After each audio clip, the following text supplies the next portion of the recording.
Good morning, everybody, and welcome to our coverage of Night City Wire number 2, right here on the Triple S League. Glad to see you all in the live chat this morning. Now, I've just got some things going on here that I wasn't quite expecting just as soon as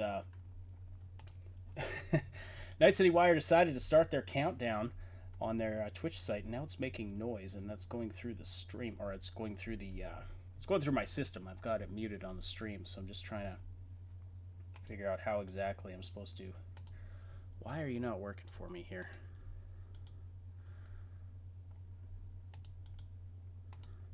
Oh, it's super. Okay, so that one's muted now.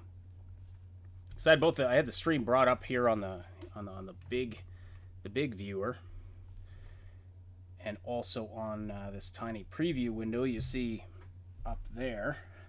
So I I just got to turn both of those off. I apologize for this. Right. There we go. We don't need to hear those, but I will actually... Yes, there we go. Okay. I'll put that one there. And then this one we will... What am I going to do with this one? You know what? I'm going to put on... There. That's last over there now. That is the previous Night City Wire. Okay. Sorry, I wasn't expecting that noise. Good morning, everybody. And I'm glad to see a whole bunch of you in the live chat this morning. Am I coming through audio? How dare I use Twitch in light mode? Hey, you do you. I'll do me. I'll do me. That, yeah, somebody's going to take that out of context. Sorry, for a second, it's telling me I've got zero kilobits per second of audio going through. I think YouTube's lying to me, though. I think they lie to me a lot. All right. Good morning, everybody. So, yeah, a lot of you in the live chat this morning. Agent Ghost says, hey, when did they announce Night City Wire Part 2? Well, they kind of accidentally announced it last week on an event in China. But then they officially announced it on, what was it, Friday morning or Saturday morning? That it was going to be today.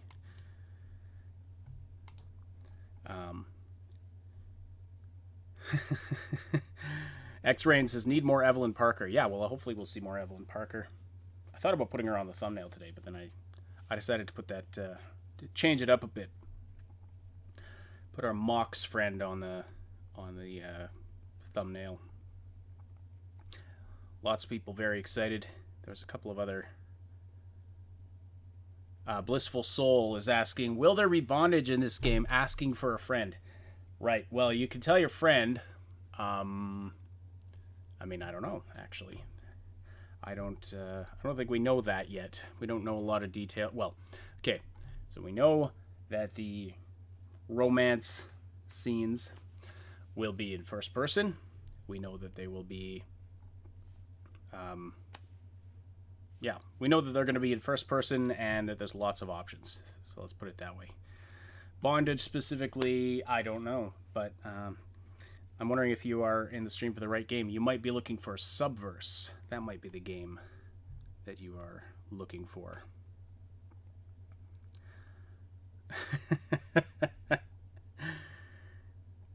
All right. Just catching up to, I know a couple of you posted messages overnight. I no longer can see those. Hey, Neon Arcade's in the chat. What are you doing? Aren't you doing your own stream? Or you decided to slack off on the pre-show this morning? Hello, Terror K. Hello, Time Bean. Schoolamin. And, another Australian. SSWW space Y. I don't know how to pronounce that. I'm not even going to try. But welcome. Niv Aussie, you got an ad for my stream? Really? Like, you mean like an ad? We haven't put any, like, we haven't purchased any ads. Do you mean like a recommend or like an actual ad? Like with the skip ad button and everything. Ladies Man 727, more stout, please. Well, yeah. Stout's another popular one. They did, CDPR did a good job making some pretty attractive NPCs. Ladies Man 727, when are Sony going to show more Ratchet and Clank Rift Apart? Good question. I don't know. That was an interesting one. We're probably not going to see it in this live stream. Hello, Cotet. Yes, the Australian Legion grows. We've got a surprising number of people from Australia that tune in, especially. So I say surprising just because of the time, like the times when we stream and stuff are not usually ideal for folks over in that region of the world. But we've got several people from Australia and New Zealand. Something new about Subverse? No, Overlord 580. I was just saying. Someone was asking about is there going to be bondage in the game, so I was just joking like. maybe that's the game they're looking for. Blissful Soul. I heard the customization is crazy deep. Yes, I've heard that as well. I mean, when you have several options for genitals, it's pretty deep customization. 1 a.m. ain't that bad. Is that what time it is in Australia right now, Schoolman? Cicadas love peach plucked. Yeah. You have to be part of our Discord server to get that joke.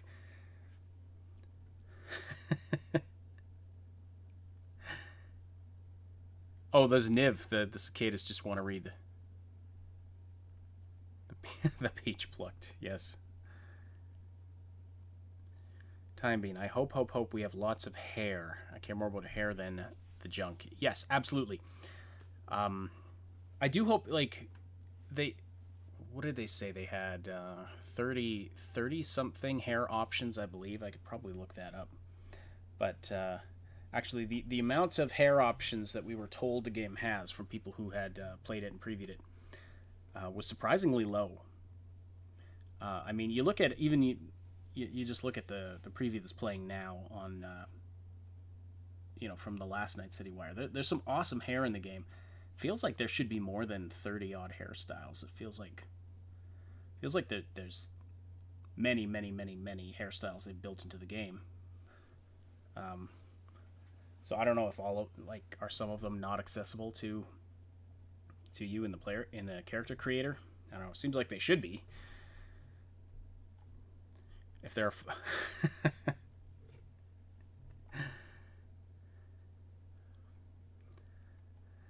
your character is going to have a cyber schlong. Okay, well there you go.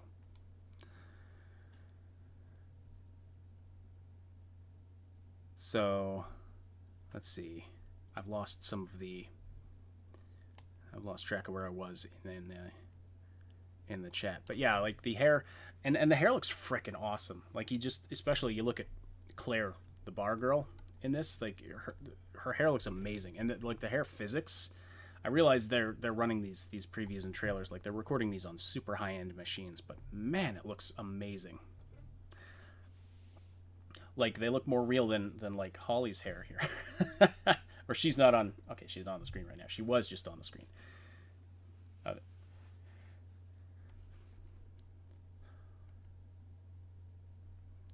4 p.m. in Ireland. Well, welcome from Ireland. Good to see you. Terra K, I really hope Cyberpunk lets you access them all, or at least most of them. So many games with character creators have loads of NPCs with hairstyles you can never use yourself. Yeah, I wonder why that is. Like, is it because they don't want to have to code in the physics or whatever? Because, I mean, if you're up close and personal to your character, obviously, you'll want the hair to look really good. And so maybe there's only a certain subset of hairstyles that they make look really good, and then the rest are just kind of look good from a distance. But on the other hand, I mean, Cyberpunk's first person, so I mean, you won't be seeing your hair most of the time.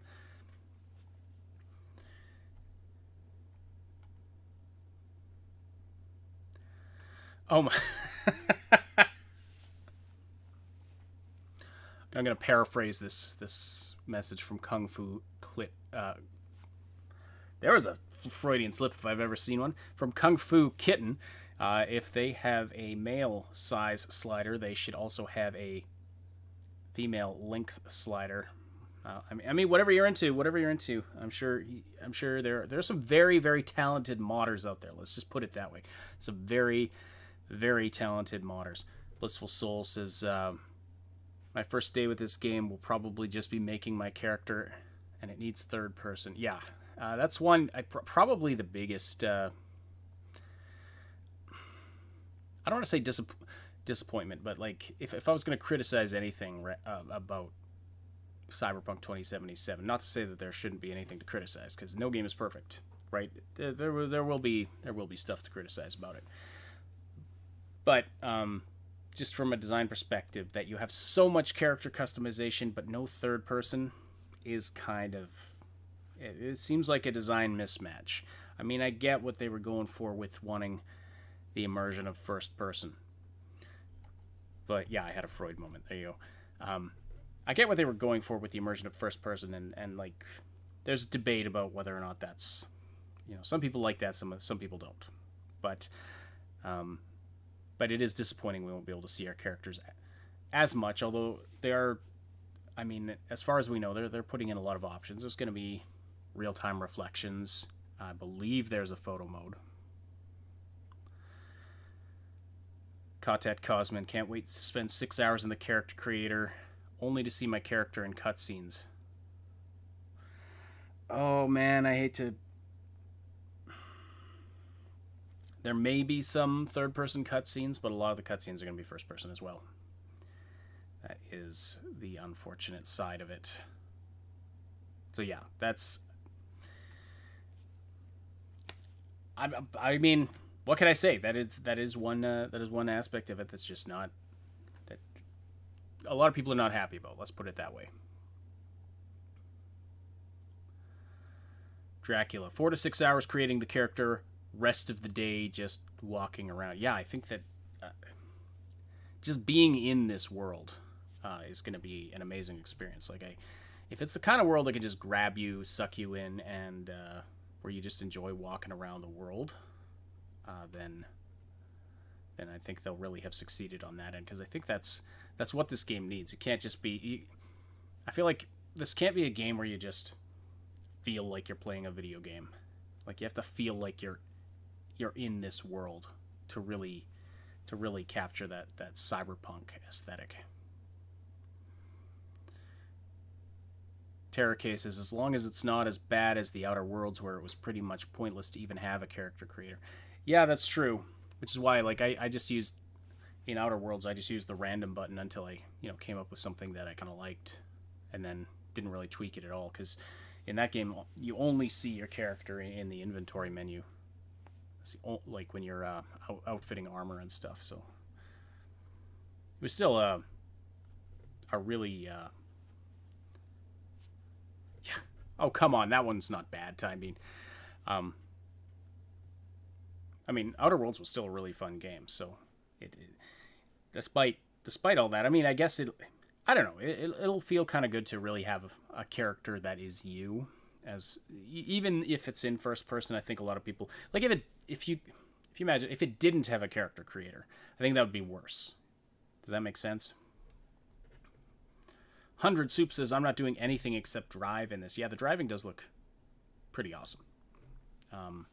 It looks like it's going to be like just driving around the city.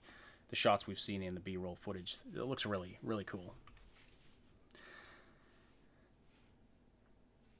Let's see. A lot of lack of third-person damage could be fixed with a decent photo mode, which I think I can't remember off the top of my head if that's been confirmed that they're going to have a photo mode. I think they're wanting to have a photo mode.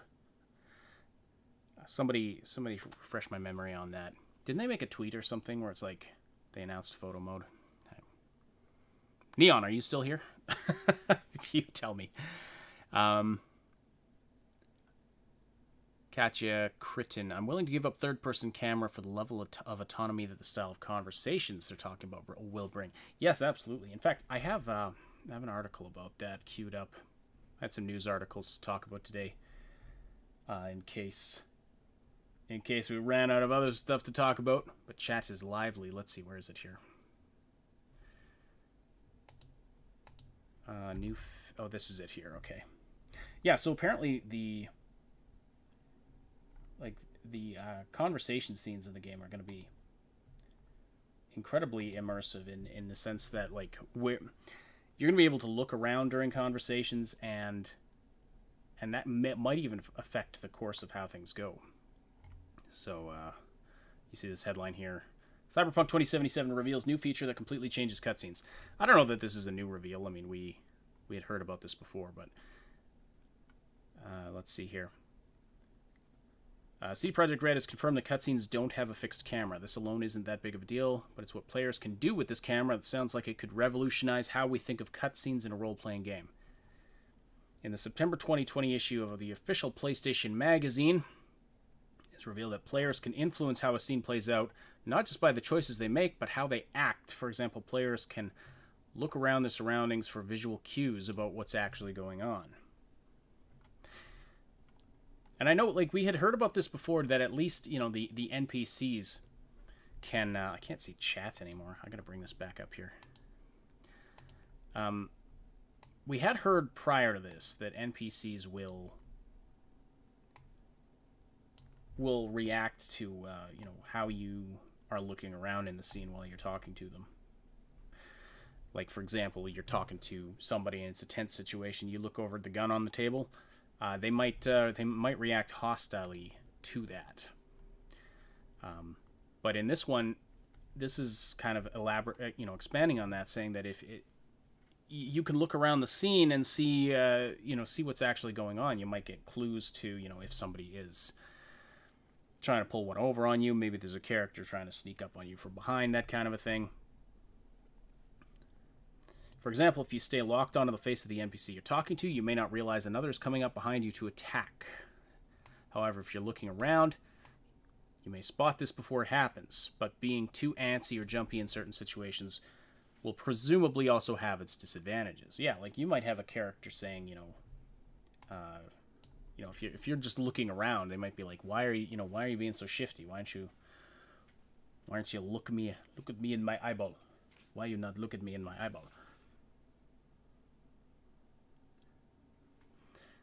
Let's see here. What do I think of Dr. Disrespect? I've never actually watched him, Ladies Man 727. I don't know anything about him except that he's a fairly popular streamer that he puts on a character called Dr. Disrespect, and he got banned from Twitch. Like I know sort of all about how he got banned and then his comeback from that and how nobody knows why he was banned. I've never watched him myself, so I don't really have an opinion.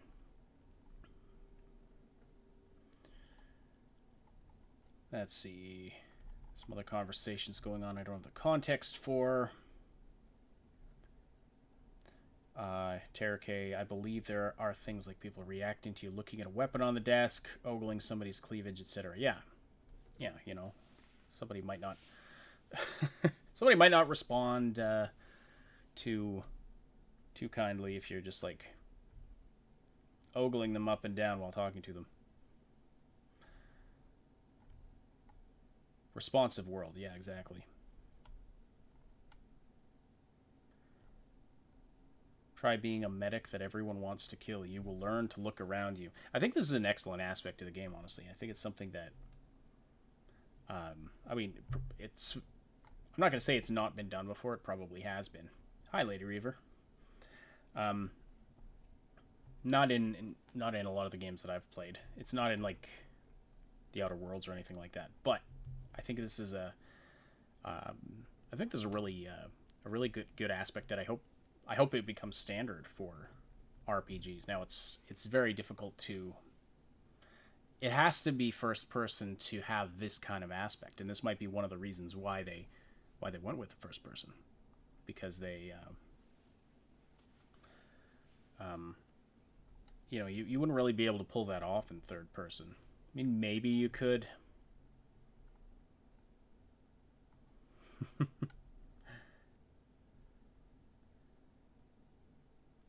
That comment was talking about being a medic in Team Fortress 2. Oh, yeah, there you go. Oh, because everyone goes for the medics. That makes sense.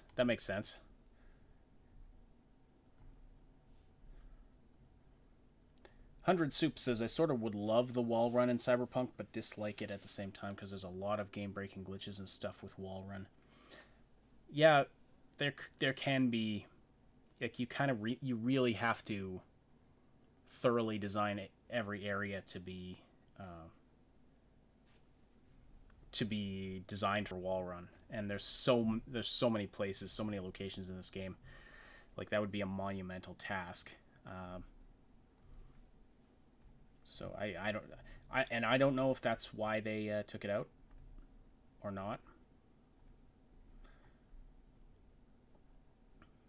In other games, yeah, like games with wall run, there can be it can be very easy to break a game with wall run.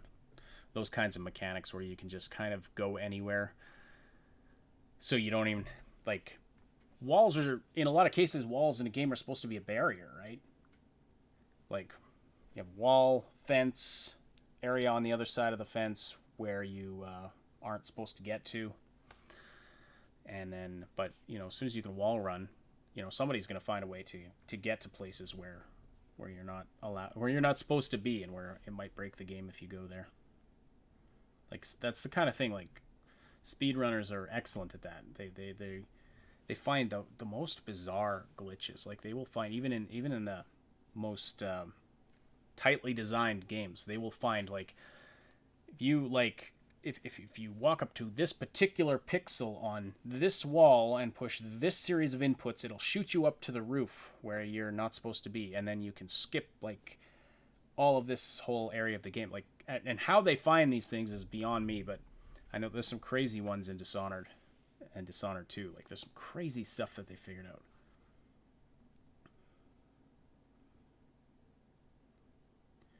Dracula. Speaking of VR, Hitman 3 is getting VR mode. I've never had the urge to buy a VR headset before this. I know what you mean. Hitman in VR sounds amazing. Like, yeah, Hitman in VR sounds amazing. It's one of my favorite game series ever. I have to be careful about starting a Hitman game because as soon as I start playing a Hitman game, like, I lose sleep. Let's put it that way. Yeah. Elder Scrolls Oblivion speedrun. Yeah, exactly. Like, especially the older a game gets. Well, the older a game is, the more, the more ways there are to break it. But then the longer it's been out, then I will shave my head and get a tattoo in honor of Hitman. Doubtful, very doubtful, because I don't want to traumatize people that I meet. You're the same Dracula with Hitman games. Yeah, they're just so freaking addictive. I don't know what it is, but they're just... Best thing about Hitman is the human Tetris of fitting everyone into a random closet. Well, there you go. I don't know. Hitman 2, you can fit two people per closet. That's it. I don't know if that's... I don't remember if it's been different in previous games. Actually, I don't even remember if... I remember the early ones. Like, you couldn't even hide bodies inside stuff. If I recall correctly. Like, you had to just kind of move them out of sight, drag them into a closet or something, and hope that nobody else went in there. I wonder if Cyberpunk will ever port over to VR. I wouldn't... I imagine it will eventually. 2 people per closet has always been the rule since the days of dirty party games. Yeah, exactly. Well, that's what like when I knock out 2 people and then like throw them into a not necessarily a closet, but like there's also like hampers and baskets and things, like more horizontal things that you can hide people in. And if they're unconscious, I'm just like, well, you two have fun when you wake up. Yeah, just have a good time in there. So today at Night City Wire, we're expecting to see info about the life path, about combat systems, and plus some info about Night City Wire and about Samurai, sorry, and the how the real world band Refused got transformed into the fictional band Samurai, which was, of course, Johnny Silverhand's band from the Cyberpunk lore.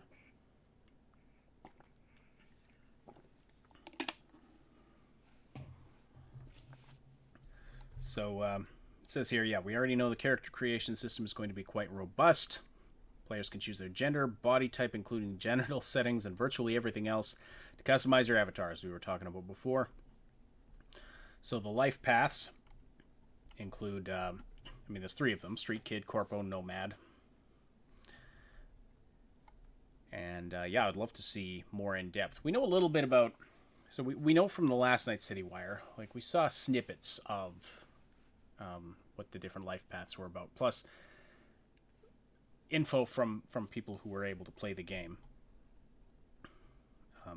For For example, we know the Nomad starts outside the city and you drive into the city, but that includes that whole scene where the car is getting repaired and you meet the Nomad sheriff, that kind of thing.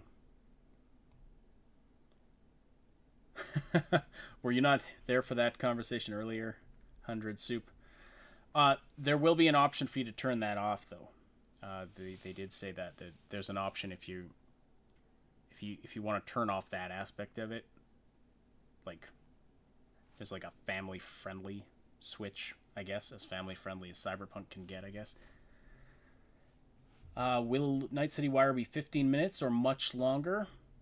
The last one was about 25 minutes. So I imagine this one will be about the same. Can't say that for sure.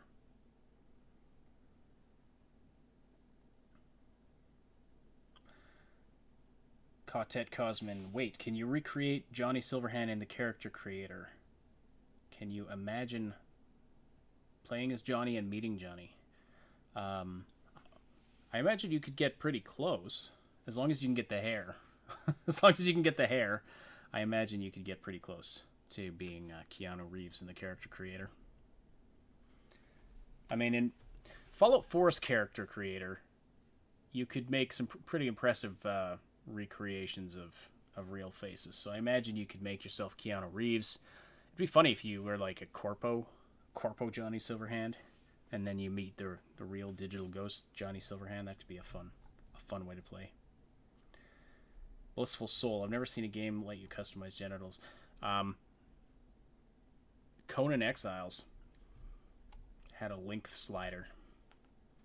Somebody made a song about it. It's funny. Fall of Dark. Hopefully it doesn't get delayed again. I mean, I could never promise that it won't, but I don't think it'll get delayed again. Time Being is scared of cicadas. Okay. Yeah, the best thing for you in Cyberpunk is driving, and of course Johnny Silverhand. You know, the driving does look good, and they keep telling us, okay, this is not going to be Grand Theft Auto, and it's not. It's not going to be Grand Theft Auto. But the driving does look fun. I think there's going to be a lot to enjoy about just driving around the city.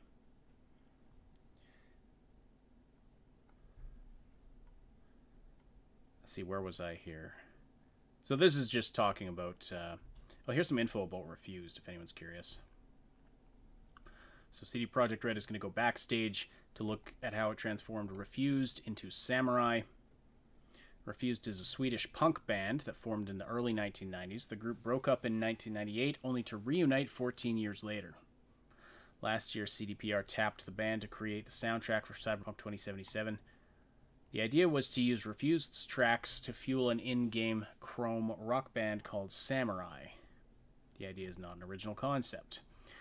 In 1999, Quantic Dream and Eidos signed David Bowie to do the soundtrack for Omicron: The Nomad Soul. I've played that game. That was like my first experience to the cyberpunk genre was Omicron: The Nomad Soul. And they also had David Bowie performing as part of a fictitious band in that game. I tried to go back and play it though, and it has not aged well. Let's put it that way. It just has not aged well, but yeah, it was fascinating at the time when it came out in 99. Holy crap, that's a long time ago. Lady Reverse asks, did they leave the option for meeting an ex-lover in Night City? If they did, can you choose if your ex-lover is a man or woman, or is it just going to be randomly generated? I have been wondering. I'm not sure what option you're talking about. Did they leave the option for meeting an ex-lover?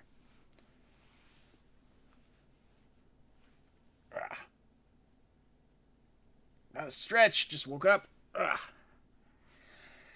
Plus I'm sitting on a piano bench because my chair has started squeaking like crazy, so I'm just like, I haven't been using it for the podcast. I've been sitting on this piano bench because it doesn't make noise. But my back gets tired after a while.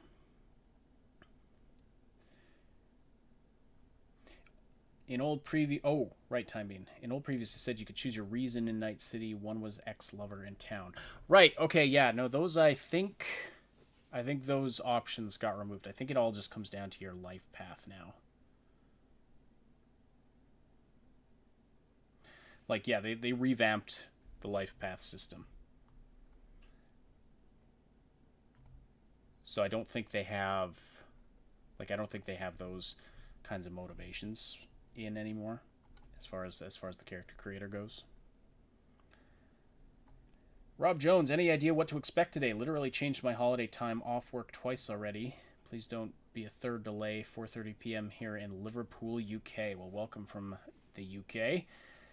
Today we're going to be seeing info on life paths and combat systems, like weapons, actually. This is not... I mean, I guess that is a combat system. But in their tweet announcing it, they said, we'll see details about life paths, show you the types of weapons you'll be using in the game, and discuss Refused's transformation into samurai. So, they also posted this GIF which looks interesting. I believe this is outside the Afterlife bar, if I'm not mistaken, and we see that this yellow car with like the double wheels keeps popping up everywhere. Oh, let's see here.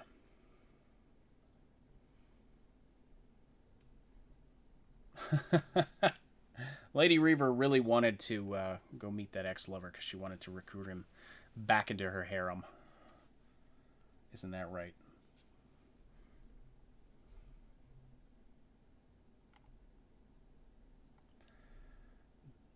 In Vendarek here in Bulgaria, it's 7 p.m. Well, welcome from Bulgaria. It's got people listening from all over the world. That's awesome. Yes, I got your number, Lady Reaver. Not literally, just saying. I know what you're all about.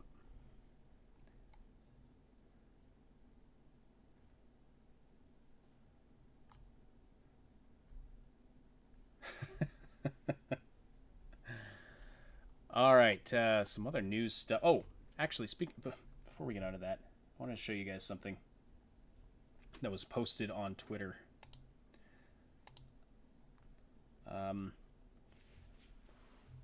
We can tell we are moving up in the world here at the Triple S League and the Cyberpunk 2077 community because we've officially been memed. And I had to censor out the nudity here. That's what that black rectangle is about. But somebody posted this on Twitter. Actually, let me find out who so I can credit them properly. But so they photoshopped me, Last Known Meal, the Mad Queen, and the Neon Arcade onto this screenshot from Cyberpunk 2077. And what this is the tweet. The tweet message says, "What could go wrong with this party?" So it's from Nod at Nodbert. Tagged all four of us and said, "What could go wrong with this party?" And of course, they photoshopped that naked dude in the background. That's the guy from the Cyberpunk, the 47 minutes of gameplay where you wake up after having a night with this dude, I guess. And well, I better make sure I don't accidentally put that on the screen. So what happened was, twice. So Mad Queen, actually, Mad Queen put together a background video out of some Cyberpunk footage that was just used as the background for a live stream, and so it was up while we were interviewing Miles Tost on the Cyberpunk 2077 community podcast. Miles Tost from CD Projekt Red had this, so this video was going, and I guess it had the scene of this dude's butt. So the heck's going on with my hair here? I hate, it's kind of a saving grace that you get to wear headphones while you're doing this, because my hair just looks stupid. Anyway, so the stream actually got taken down, presumably because of this. We thought we were getting false flagged by somebody, but it might have actually been because of the nudity. So anyway, and then Last Node was using the same background footage on his stream the following week, and then his stream got taken down for community content violation. So yeah, our friend on Twitter, Nod, made this picture of us and with the naked guy in the background. So thought that was rather funny.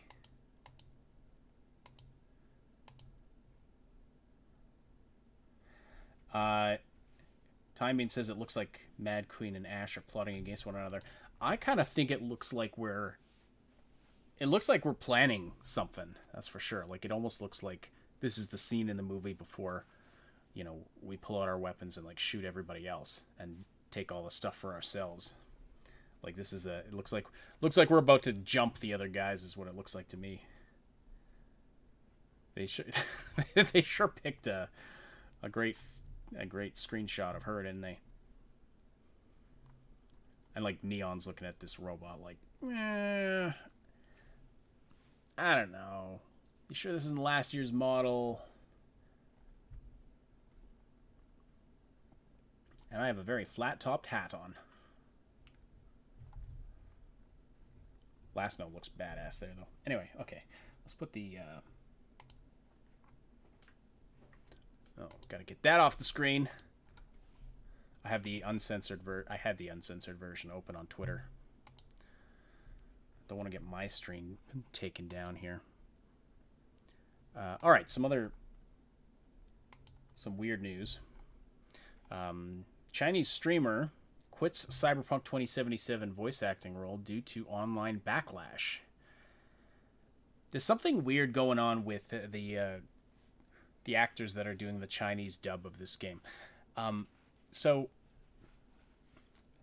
last week, the community manager for CD Projekt in China did a video that was released only in China, and that's where we got kind of it wasn't really a leak, but he said that Night City Wire number 2 was going to be happening in a few days, and that turned out to be completely accurate, because then it was like the next day or the day after they announced, yes, it's happening Monday, which is today, obviously.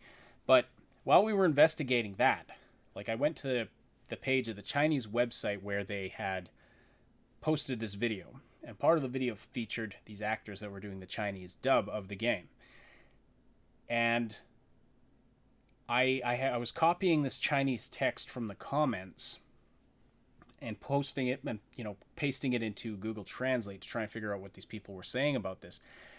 And there was just, the wording was hard to understand because the wording was all different. Like even translated into English, it was difficult to understand what they were actually saying, but it seemed like people were not happy about something. Like they were really not happy about something that was going on with the Chinese dub. And this seems to be referring to this story. So this person, I have no idea how to say that, is one of the most well-known YouTubers in all of China. According to a user on Reddit, she was one of several Chinese streamers who was due to make a cameo in Cyberpunk 2077, either as stars of in-game commercials or as minor voice actors. The announcement was widely discussed across Chinese social media, with fans wondering whether it was necessary for a game to have so many celebrity appearances. So I guess he or she is really, really famous in China. And anyway, some people went further, specifically criticizing individual streamers and questioning their acting capabilities. So, yeah, I really don't know what to say about that. That seems to be like, I feel like in the West, if we were like if Dr. Disrespect, just to bring him up again, or maybe he's not a good example, but if like, say someone as famous as him was going to be in the game, I suppose it might get some criticism. I don't know. What do you guys think? What do you guys think? If there was like a famous streamer that was going to be making cameos in Cyberpunk, do you think that would be a good thing? Do you think it would get backlash? Would you not want that? We had Keanu Reeves, of course, way beyond internet famous, massive Hollywood star. So of course he's People are excited to see him in the game. But yeah, I'm just not sure if this is like a cultural difference or if the same thing would happen if they were like because the thing with streamers is like it seems like with online personalities, people either love them or hate them. Like there doesn't seem to be any middle ground. It's not like I mean I'm exaggerating. So obviously, e.g. Doctor Disrespect. I have no opinion because I've never watched him, but I believe he can be kind of a controversial opinion. Depends on the overall opinion about the guy. If they can do proper voice acting, well, absolutely, yeah, that's true. Like you'd want someone who can act well and not break immersion for you, right? And it might break immersion if you like, I don't know, saw PewDiePie doing an ad in Cyberpunk 2077. Although, like, I know he's one that would get there would be a lot of backlash for them including him, fairly or unfairly.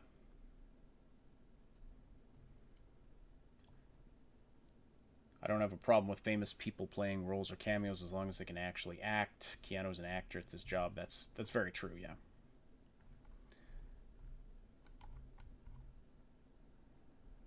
So anyway, this streamer has decided to pull out of her role. So yeah, it's just kind of a weird story that I came across last night. Here's something else that's kind of cool though. We talked about this on our podcast on Saturday. You can become so good with a weapon in Cyberpunk 2077 that it'll be like you're using an aimbot.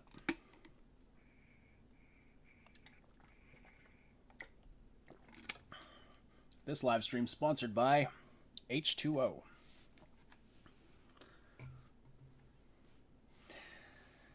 So, as you use skills in Cyberpunk 2077, you get better and better and better at them. That's one of the, I think, for me, that's one of the most appealing aspects of the game because it'll actually respond to how you play the game rather than dumping points into stuff and just assuming you're going to be using those skills. Like, it'll actually respond. I mean, there are skills and points. Don't get me wrong. Like, you will be putting skill points and stuff. But, yes, everybody run out now and buy water. Tell them I sent you.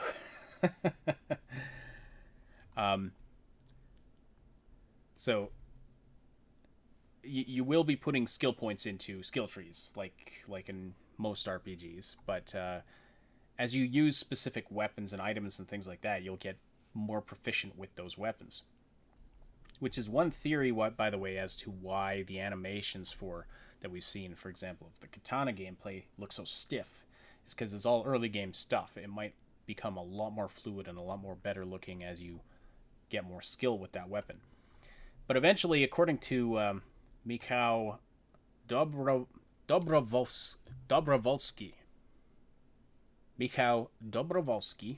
I practiced that, can you tell? You can get so good with a particular gun that it feels like you're using an aimbot. Which kind of like in a lot of games that would feel immersion breaking, but in this one, I mean, it makes it, you'll have smart weapons and things like that. In this game, it actually makes sense that you would have, weapons with AI and technology that can help you aim. So I think I think that's really awesome. So if you have a particular favorite gun, and we're not sure if this applies to like specific weapon, specific family of weapons, like all pistols from the same manufacturer, or just like a specific gun that you like. Not sure how far it extends, but yeah, like you'll be able to get really, really good, and so presumably that extends to, of course, other things as well. For example, like the katana.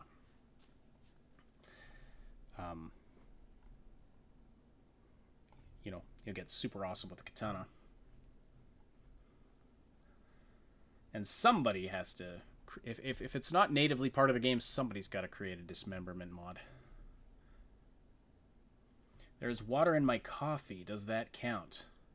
That's my grandpa's theory, too.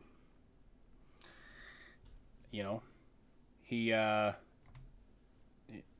he smokes like a pack or two a day, drinks nothing but beer and coffee, and has lived to almost 90. It's kind of mind blowing because he's, it's not like he just started doing this stuff. So I don't know. I kind of hope I got his genetics. And you know, I don't smoke. I do drink coffee a lot. I drink way too much coffee, but I figure since I don't smoke and I don't have that level of alcohol consumption, I should live to be about 400. I think the math is sound there.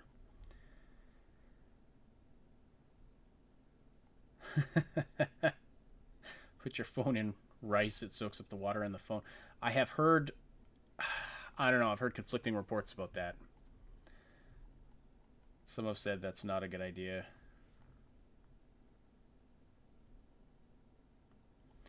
I really hope they nail the melee combat, says Baron Munchausen.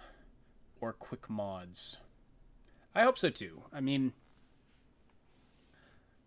yeah, I hope the melee combat. I like, even though it's an RPG first, the combat's going to be a big part of the game. So I definitely, yeah, I wish my grandpa was George Burns. It's going to be a big part of the game. So I definitely hope that they really nail that in terms of design. I'm willing to be a little bit forgiving. I mean, because it's not going to be, it's not going to be Wolfenstein. It's not going to be even Rage 2, which was a shooter first. And Rage 2 was like, they dropped the ball hardcore in terms of the amount of content in the game, but the combat was amazing. Like that's the only reason to play Rage 2 is because of the combat in that game is super fun, super fluid, super smooth. So I'm not expecting it to be at that level, but if like your top of the line shooters here, and I'm hoping it's like here, at least, as opposed to like. Anyway, I think I'm anticipating it'll be sufficient. Let's put it that way.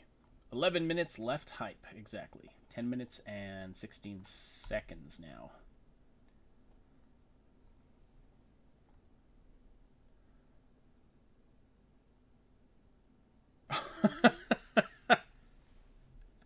Yes, Russ Hunt. By the way, slam that like button if you haven't already. Really appreciate that. If you guys enjoy this kind of laid back kind of stream, let me know. We could do more of these. I wonder if they had a firearms instructor to help them on gun handling. Well, considering like they had actual city planners come in to help them design Night City, I'd be surprised if they didn't have some weapons experts come in and help them with this stuff too.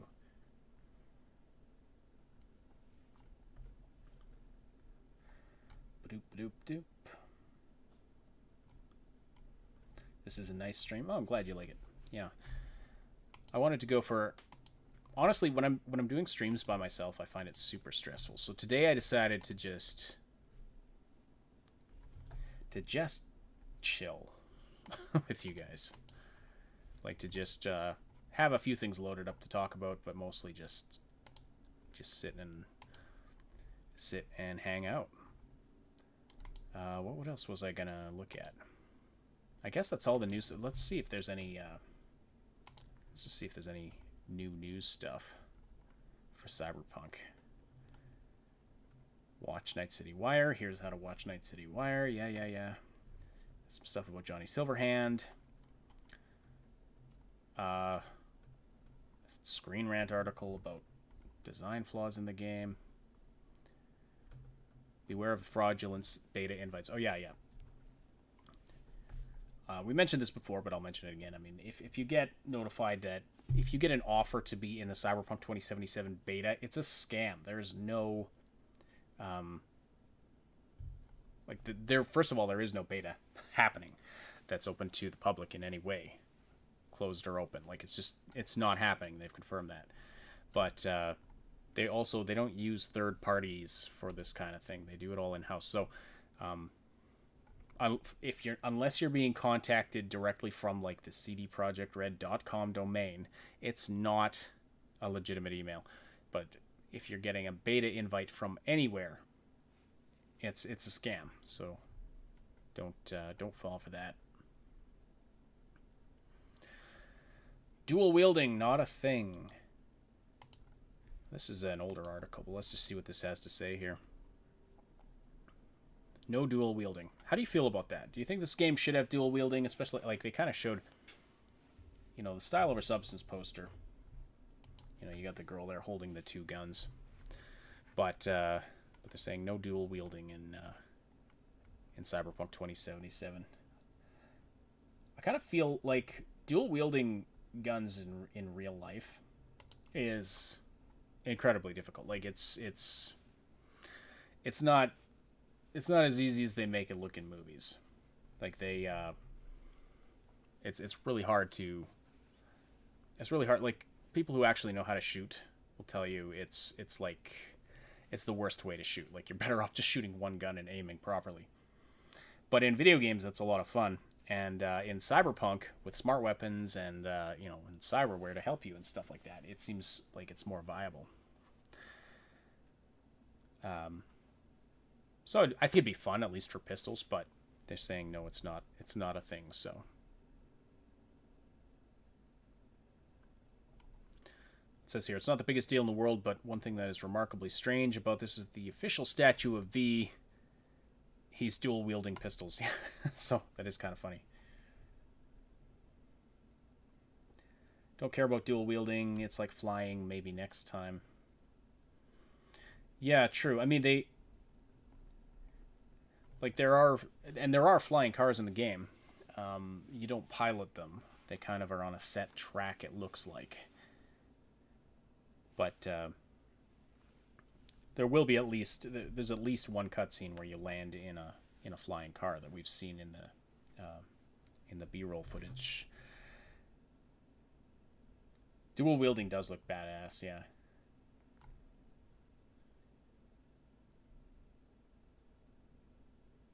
Does fisticuffs count as dual wielding? Yeah, dual wielding fists. I guess you could count. Yeah, I guess you could call that dual wielding. Love to dual wield Uzis. Yeah.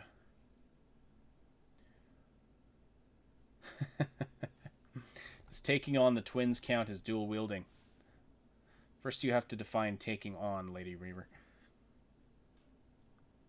Assassin's Creed Valhalla has dual wielding shield. That is interesting. I had heard that you can like really mix and match your equipment in that game. Ladies Man 727 thinks seeing PewDiePie and Dr. Disrespect in the Cyberpunk world would be amazing. It would be kind of funny, especially if it's like there is apparently an Easter egg. There's like a Witcher 3 Game of the Year Easter egg hidden in the game with a picture of Ciri. So you could bring you could bring some. That's the thing with Cyberpunk. Like you can bring some real, like it's a divergent history, so you could potentially bring some real world stuff into it and have it be not totally immersion breaking. But at the same time, do we really want that? Like, I want it to feel like a completely separate world personally. I know it is supposed to be our world, like an alternate history of our world through 2020. But I would definitely, yeah, I prefer it when it feels like a completely different world personally. Although a funny Easter egg here and there is always fun. I don't find it too immersion breaking. Just gonna check and see if I better be careful here. I don't know what's going to appear on the screen, so I'm just gonna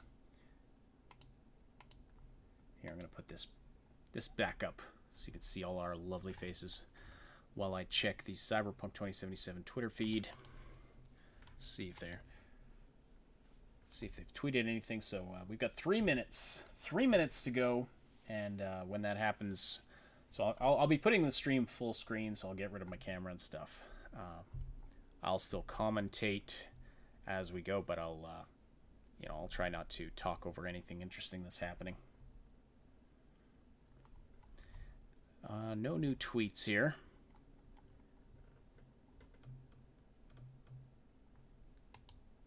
Could look at the... I could just scroll through all these reaction GIFs. Don't know how interesting that would be. Here's some... You know what? Here, I'm going to bring up... Just because this is an awesome montage. So this is the first Night City Wire, and this is where we first saw that trailer. The gig trailer. Judy Alvarez. This scene with the Ripper Doc, you can just see the improvements in the visual fidelity that they managed to pull off. Where it takes the dude out with the basketball there, that's fantastic. And that also the scene with Dex Deshawn in the car, you can see the visual improvements. I love this scene with Jackie laughing.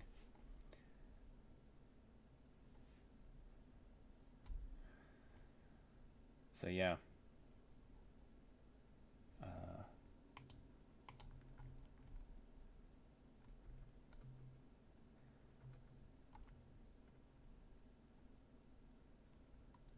3 minutes hype. Chat is very random right now. Shua's here. Hey Shua, how's it going?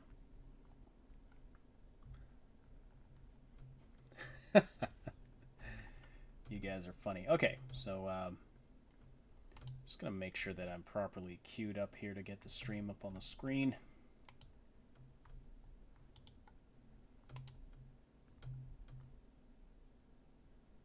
Da, da, da, da, da.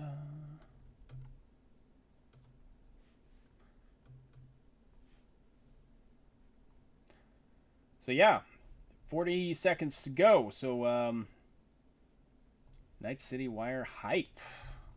What are you guys excited to see? I think I'm most excited to hear more about the life paths, but also, I don't know.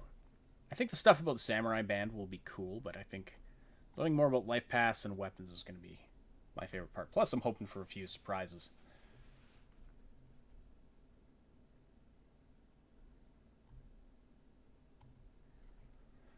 All right, gonna switch to the full screen stream here, and also bring up the volume if I can. Why aren't you working for me here?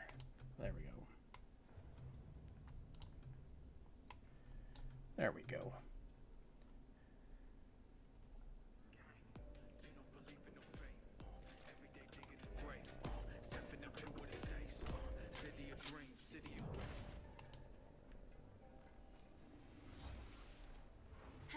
And welcome to episode 2 of Night City Wire. This is the show from us at CD Projekt Red, where we talk about all things Cyberpunk 2077. In today's episode, we're going to be deep diving into life paths and showing you a brand new gameplay video, as well as having a chat to Philip from our quest team. Then we're going behind the scenes and taking a look at how Refused to bringing the band Samurai to life. And then we're showing you another new gameplay video and having a chat to Pavel, our senior gameplay designer, about just some of the tools of destruction that will be at your disposal in Night City. So let's get started. Street Kid, Nomad, or Corpo? Which will you pick first?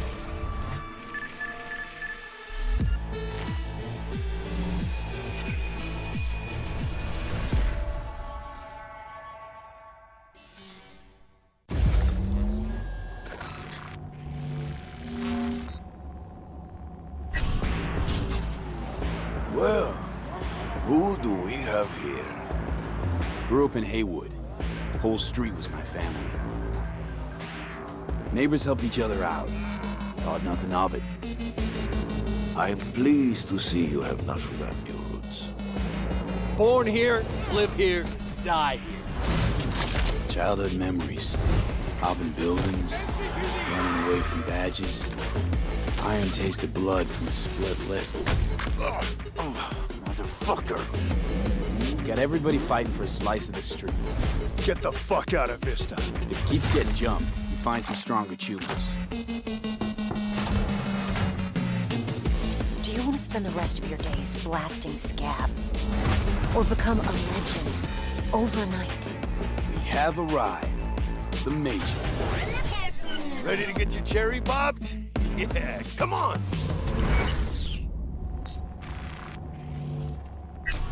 My childhood? Let's see.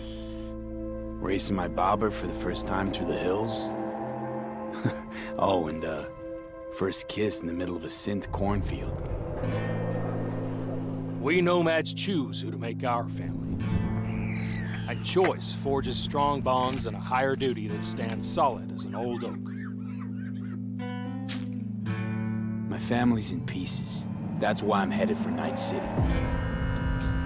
Makes you an outcast among outcasts. Miss this, you know? Camaraderie. I know. I saw it in your heart the first time we met. Know what I always liked about nomads? Your taste, no, hunger for freedom. Not easy to come by in Night City. Corp's got their grubby claws and everything. I think the internet's got a new waifu. Just saying. I have those reports you asked for. They were supposed to be ready yesterday. The world's going to tear us apart when the word gets around. The world's never going to find out. If I go down, you're going down with me. No! I'm not fucking joking. This isn't a request, V. But no way you're fucked, right? You're the one who fixes other people's shit. If you work in Arasaka counter intel, you're always fucked. Today, they got you to zero somebody. Tomorrow, they'll get somebody else to zero you. It's the rules, Jack. Want to be top? Gotta have some skin in the game. Yeah, but you're not on top. Saburo Arasaka is. And you're the pendeja who keeps him there. Work for yourself. Did we just see Saburo? Live for yourself. That's We the did, only didn't we? way.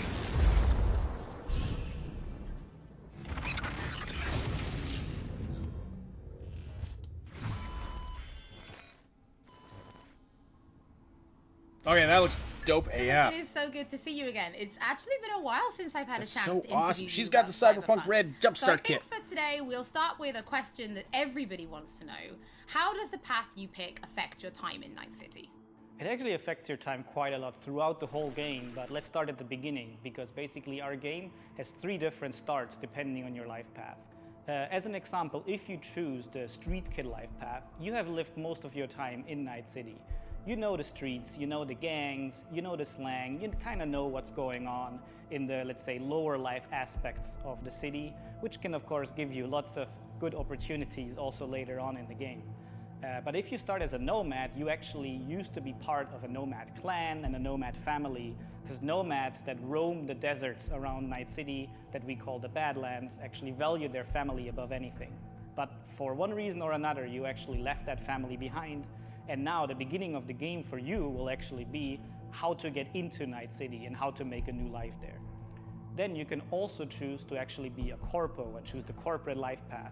And that basically means that you're not at home in the streets of Night City or in the deserts of the Badlands, but actually inside a boardroom, because you rose the corporate ladder of the Arasaka Corporation, which basically gives you the ability to sometimes, read between the lines, read people when they're trying to do business, which of course can give you many nice opportunities later on.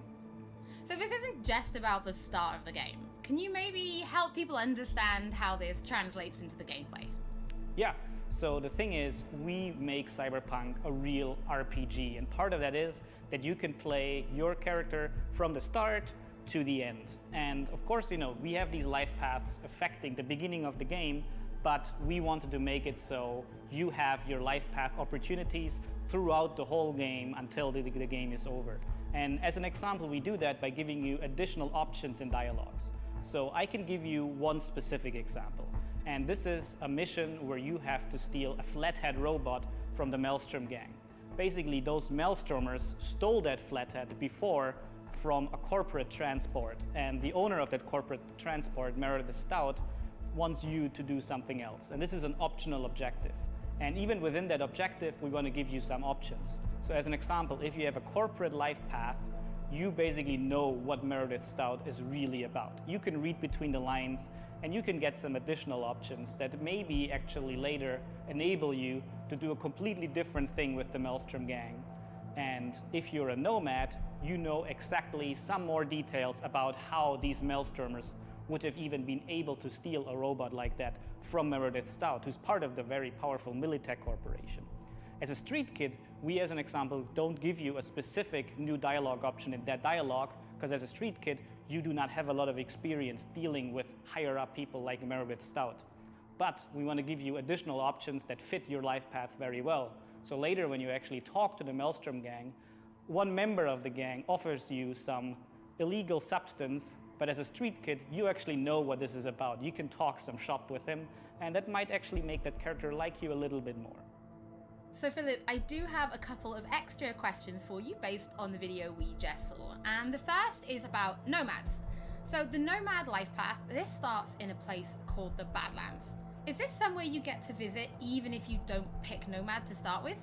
Yes, absolutely. So the thing is, Night City is surrounded by this huge landscape that we call the Badlands, and you can go there whenever you want. So as an example, if you actually do play the nomad life path at the start and you are in the Badlands, you can even see Night City on the horizon. And we want to give you the option later in the game. Oh, if that you was want, cool. You can just take your car and drive out of the city. You can go there whenever you want. The Thing off-roading is, with your you buddies. might not want to, because the Badlands can be a pretty dangerous place at first, because time has not been very kind to the Badlands. There have been many wars in the past. There's global warming. So most people that do live out there don't really have another choice about it, or are nomads that love this life and are all about it and are very battle-hardened. We, of course, also want to tell their stories, because we want to tell many, many different stories throughout the cyberpunk genre, which means that you will also find missions that lead you out in the Badlands or where you deal with the people living there. So Philip, can you tell us a little bit more about the character Padre? He's the guy we see giving his business card to Street Kid V in the video. Who is this man? Yeah, so Padre is actually one of the fixers in Night City. And fixers are people that work as intermediaries. So if someone who has a lot of money needs a problem solved, they go to a fixer. And a fixer then finds people who can solve that problem. And these people are people like you, V, cyberpunks. Fixers are very territorial. So Padre specifically works from Haywood, which is where you as a street kid grew up in, so you already know him. You might have already seen another one of our fixers who is called Dexter Deshawn, and he works in a different part of the city. So specifically Padre, you might know him as a street kid, but even if you played other life paths, you might sooner or later meet him because he's operating in Haywood, which is a pretty big place with many good jobs. So if you want to make some cash there, you will sooner or later deal with Padre. Philip, thank you so much for joining us. Now on my first playthrough, pretty sure I'm going to be picking Nomad, but for those watching, we would love to know what you'll be picking. So have a think about it and send us a tweet. Have a think. Don't forget that later in this episode, we're going to be showing you another new gameplay This certainly video did not and make having a the chat with decision Pavel, easier. our senior gameplay designer, about just some of the tools of destruction that will be at your disposal in Night City.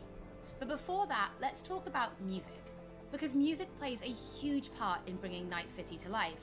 Now in future episodes, we're going to talk about things like radio stations and even the original score. But today, we're going to take a look behind the scenes at how Refuse to bringing Johnny Silverhand's band, Samurai, to life. Yeah, there's so much to go through there. Wow, we just saw so much new I wouldn't stuff. write these lyrics for myself.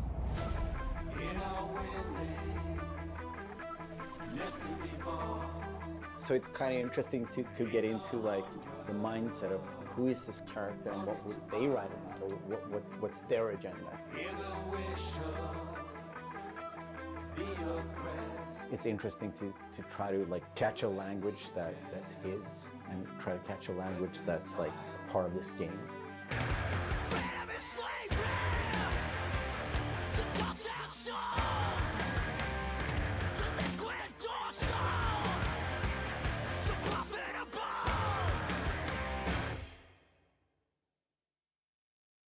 There is a reason why we're here.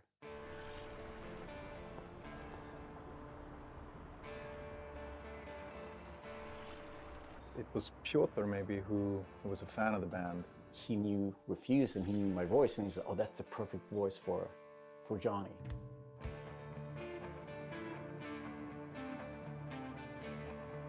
And that they wanted, I guess, a sound that was a bit contemporary from when Johnny's supposed to have had the band, because he's sort of like an anti-establishment kind of guy. Gonna drag a corporal rat on stage, make him kneel, douse him with gas, then light him up. So of course there are things that you can relate to, and like just like this outcast and this rebel that's fighting against like the corporals, and that's definitely something that's been a part of my life and a part of Refused life. We came out of the punk rock scene of northern Sweden. He's like the future version of us, you know?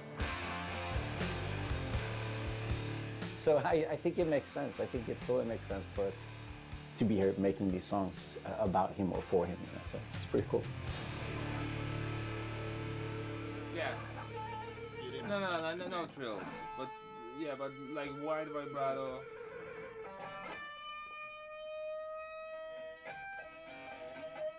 And then, I mean, just sort of build, I mean, yeah, slowly build sort of intensity. We don't have a different mode than just going all in. So we really worked on these songs, trying to make them as good as possible. But then they're not actually our songs. It's interesting as a musician to play another musician, because that's essentially what we're doing. I mean, we're not here as Refused, we're here as Samurai.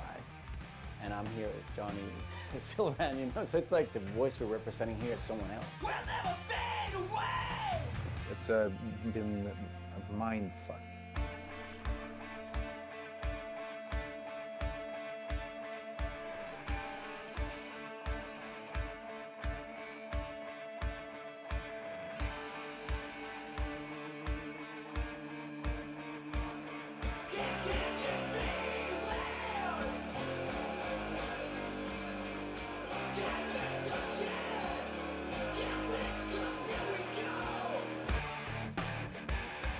I mean, the shouting in itself is just like second nature to me, because I've been doing this for a very long time. But then when someone comes in and says, I'm happy with everything except for Azza Lynn. Again, it's Azza. Azza. Okay. The shouting's great, but think of that accent, or think of that like enunciation. It's a bit weird because it's a very different way of singing when you're screaming like that, and it's hard to sort of Swallowing some syllables there. adjust your accent. Oh yeah, just try it again. So it's been a bit kind of frustrating. It wasn't horrible, but it wasn't great. But I mean, I get it. I mean, we have to maintain the illusion that this character that's a character of the game also is me, like when I'm singing it. So it makes sense. But yeah, it's a bit different to have someone telling you exactly how to enunciate things, because I'm not used to, usually people are just like give me a thumbs up, and then like, you know, you think the things like the rhythm, and you think about the pitch, and you think about all these things, but then someone comes in and like, that word sounded weird. I'm like, what? No, that's how I sing. But so it's been a very, yeah, a bit painful at times. But it's all right. It's really See this zone, I'm chipping in. Rolled up bones, I'm chipping in. Don't think about everything that goes in. I've never really sat back and thought about everything that would go into the music of this, but yeah, to sing like a character, just to actually take on a character you're singing, that must be an interesting challenge. As a person that's not a gamer, I don't think I fully understand the impact that this might have. If people like these songs and if people are excited, then that's going to be great. I mean, we are spending a lot of times trying to get this right, trying to get it to sound like, you know, like Samurai would sound, you know. So it's quite interesting. It's a very different way of making music, actually.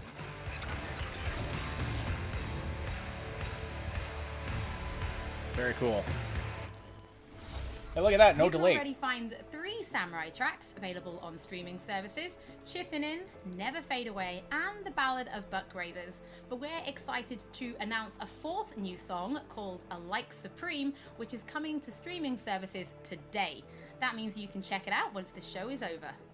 Don't forget that if you're tuning in late, or if you just want to watch anything again, we will be uploading everything to our channel soon.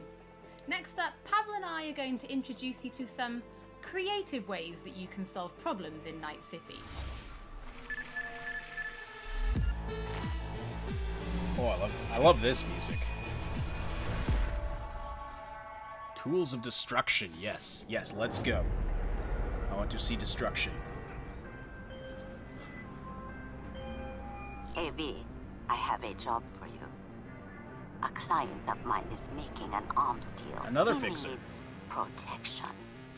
It could get hot, very hot. The gun dealers are Maelstrom. Alas, nothing ever transpires as planned with them. You better gear up for this. I love that. You better gear up for this. Yes, if they don't have Keanu saying guns, lots of guns, I'll be disappointed.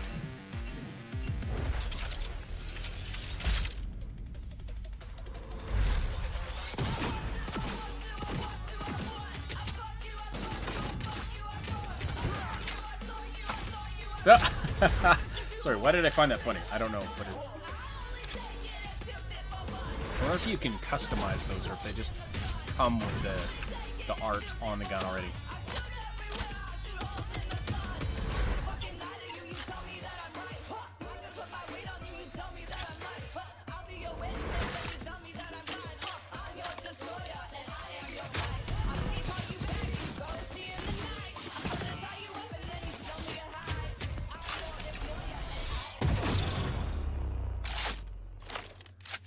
Yes, please. I'll take 5 of those. Okay. Okay, I think they're, I think they're going out of their way to show us better katana gameplay.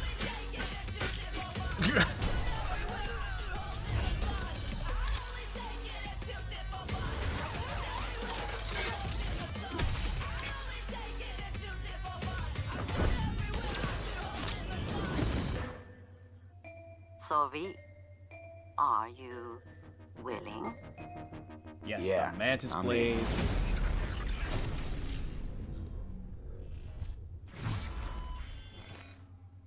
Okay, that Pavel, thank you so much for joining we me. only Now, got there a was an quick awful glimpse of lot it, in but that video, katana right? 'Cause it's gameplay more than definitely just looked a guns. little better.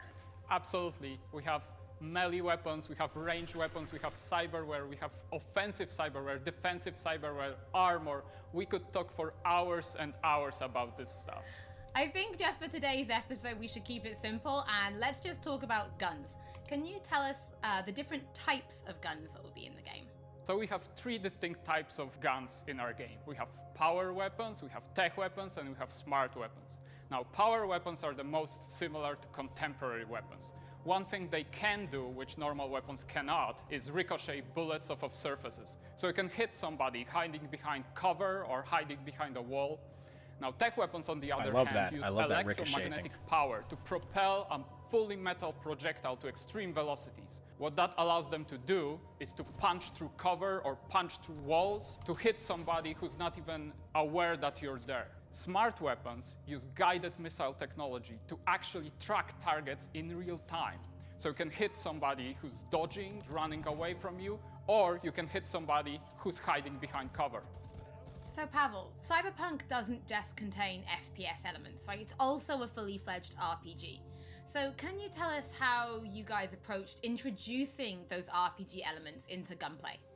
So I can tell you one thing, Holly, it wasn't easy to merge those 2 elements together. Now, we've spent a considerable amount of time merging the RPG and FPP side of our game. What the player will experience is that V changes from a small-time mercenary to a legend in the world of Night City. V becomes more and more proficient in using weapons as the game progresses. So they will see that reload times become shorter, the accuracy of your weapons grows, you will have faster aiming time, you will move faster with your weapons. Everything becomes more in your control, and that gives you more opportunities to defeat the biggest encounters that we've designed for you. So I have prepared a few extra questions for you, Pavel, if you're feeling up to it. Of course. Okay, well the first is going to be, how do you find more weapons in Night City? Like, where will players be looking for them? So I expect the players to look everywhere for new and exciting weapons.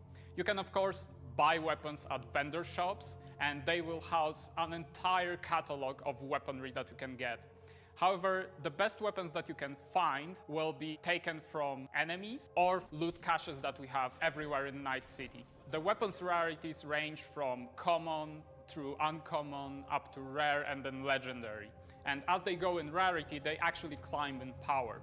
However, legendary weapons are very specific in such a way that they possess unique abilities that you will find on no other weapons in the game. The players will actually need to make some tough choices to find some legendary weapons, because maybe they need to choose whether to kill a person who holds the legendary weapons that they want, or to spare them because they like them as a character. So next question, let's talk about weapon modifications. What mods can people give to their weapons in Night City? So we have two types of modifications in the game. One of them would be modifications that we call attachments. So these would be scopes and silencers, and you can see them actually being attached to your weapon as you're playing the game. They give you statistics advantage, and they give you more opportunities in gameplay.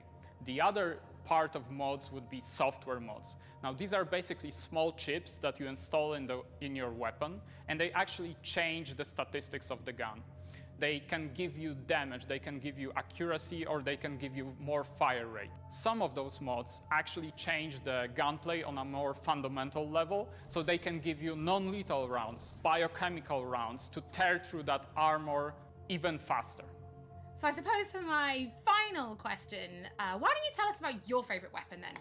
Which is your favorite weapon so far in Night City? Oh, there are so many weapons that it's hard to choose just one. But I can mention some manufacturers with their weapons that I absolutely adore. The first manufacturer would be Tsunami Defense Systems, who produces the sniper rifle Nekomata.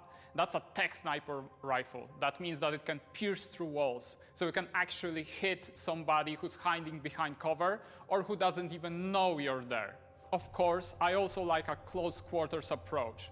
And what that needs is a shotgun. One of the shotguns that we have in the game is Budget Arms Carnage. Now that thing is cast from pure steel and it weighs a ton. However, you can cut a person clean in half with it. Another shotgun that I absolutely love, it's for a more refined approach, I would say, is a smart shotgun, Kangtao Zhuo. That thing has 8 barrels, and that means it can track 8 targets independently. Now, killing an entire room was never simpler. Pavel, thank you so much for joining me. Yes. Thank you for having me. I'm actually pretty 8 targets with 8 barrels. That's awesome. When they play Cyberpunk for themselves. Before we end episode 2, this is a reminder that those who wish to dive deeper into the lore can now pick up The World of Cyberpunk 2077. This is a brand new book created in collaboration with Dark Horse Books that will give you an extensive look at what makes Night City tick before jumping into the game this November. That is it for today's episode. Thank you so much for joining us. Don't forget that if you've missed anything or if you just want to watch again, we will be uploading everything to our channels shortly. Thank you so much for tuning in, and we'll be back with Night City Wire Episode 3 soon. Damn, that was too short. That did not feel like 25 minutes. There was so much in there. There was so much in that, packed into that. There's going to be so much to go through. Let me see. Let me bring that up. There we go. Oh, wait, it just quit. It's just a black screen now. It's just going to go to... Oh, yeah. Oh, yay, we get a Twitch ad. We'll watch the ad to support CD Projekt here. People with pancake heads. Fun stuff.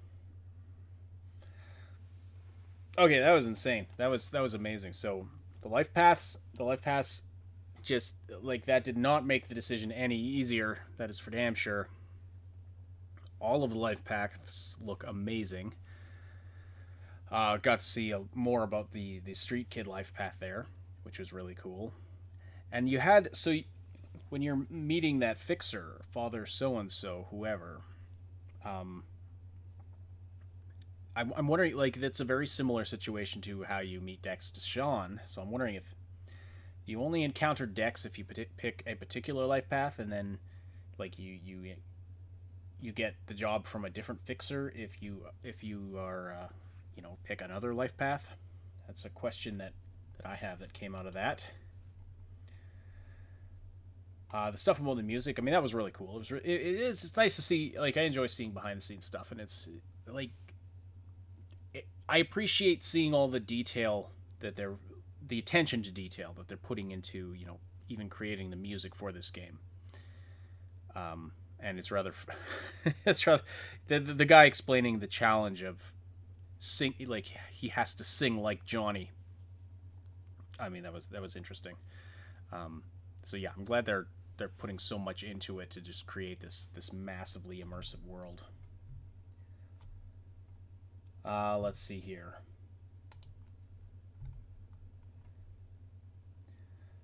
Let's see. So we also so the weapons. So weapons, yes. There's gonna be some awesome weapons. The sniper rifle looks really cool. I wonder what kind of range is on that baby in terms of like. So obviously you can see enemies through solid walls and things, but I wonder what the limit is. Like, can you clear out an entire building before entering, or there must be some kind of limit. Otherwise, that would be massively OP, I guess. But yeah, then the shotgun with independent targeting, like that was awesome. I can't wait to see what other smart weapons they have.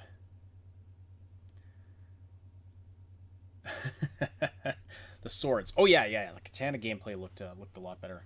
I feel like I'm gonna have to update my katana video. I put out a video featuring the katanas. I feel like I'm gonna have to update it with the new footage now because it's highly out of date. It did look better. I think they got some feedback about that, so I think they made a point of showing us more katana feedback, and I definitely want to go watch the two side by side, and see how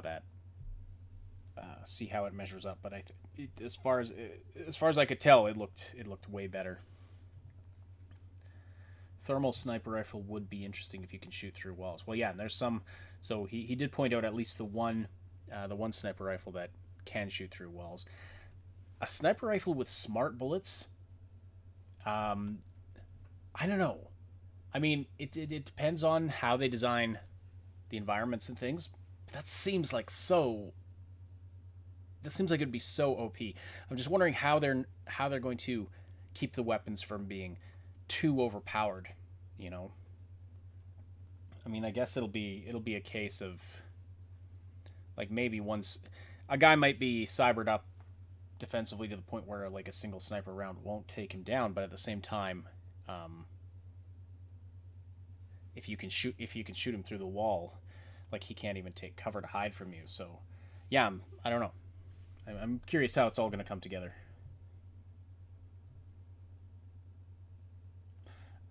I think they used a high-level player this time, so the gameplay looks smoother. I think so.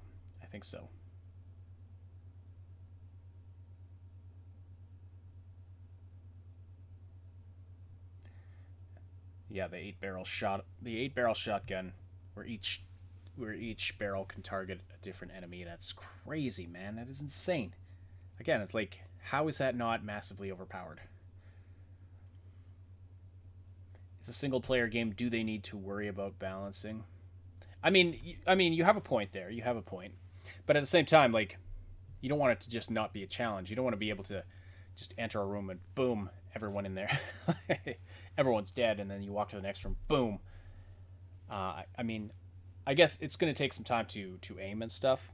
It'll depend what difficulty you're playing at. It'll depend on what kind of defenses your enemies have. So balancing definitely is an aspect of it still. It's definitely it's a different challenge than when you're balancing for a multiplayer game. If you're going against a full Borg, you're gonna need big guns. A little starting pea shooter would get an "aw, that's cute" response. Yeah, exactly. I mean, like most games, I'm sure you'll have your basic grunt fodder enemies, and then you'll have your tougher sort of you'll have your bosses, and then you'll have your generals or whatever, whatever you want to call them, sort of mid-ground, more difficult enemies. Wish they had talked a bit about crafting. It would be cool to see what they're. I think they're still playing. They're still playing with the crafting system, so they might not even finalize. They might not even have finalized. They're probably still tweaking the crafting, so they probably don't want to talk too much about it. What was the wire called where you can hack people but also cut them up? The nanowire? Yeah, that thing looks cool. I'd love to see. Well, I mean, I guess we've kind of seen what that can do already.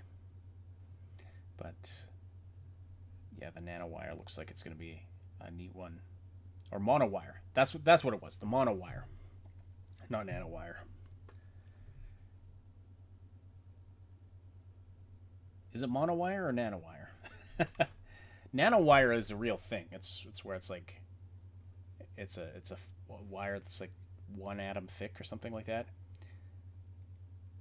Anyway, one of those two things. It's called one of those two things. Mono whip, yes.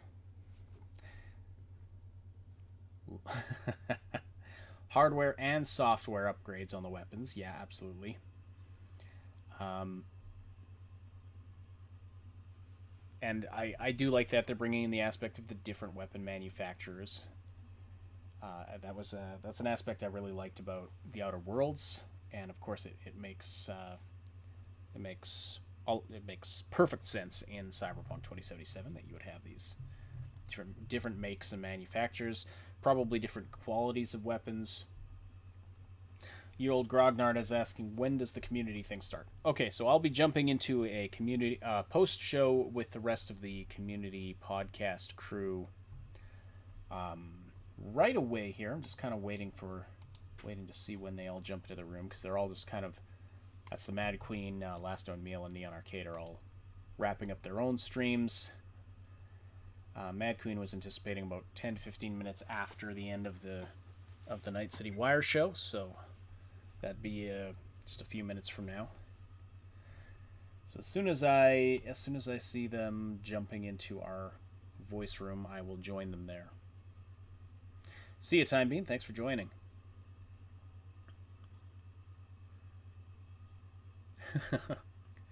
The game is also it does look too amazing. I mean, it's almost like I try not to put my expectations too high, but damn, this game looks good. Like,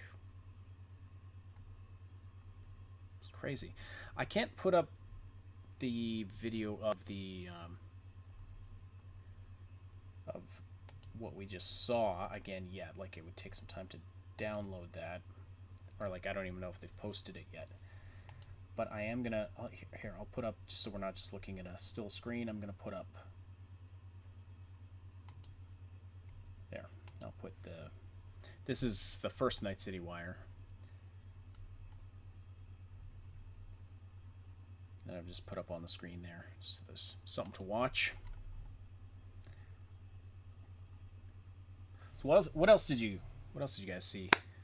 Here, see you, Terror K. It's past 4:30 a.m. Yeah, you better get yourself some sleep. Take care. Can't wait for the VOD. Must analyze every frame. Yeah, I feel ya. I definitely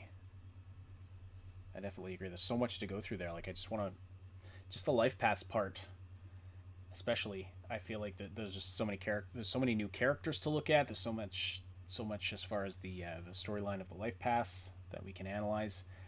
Just from that little aspect.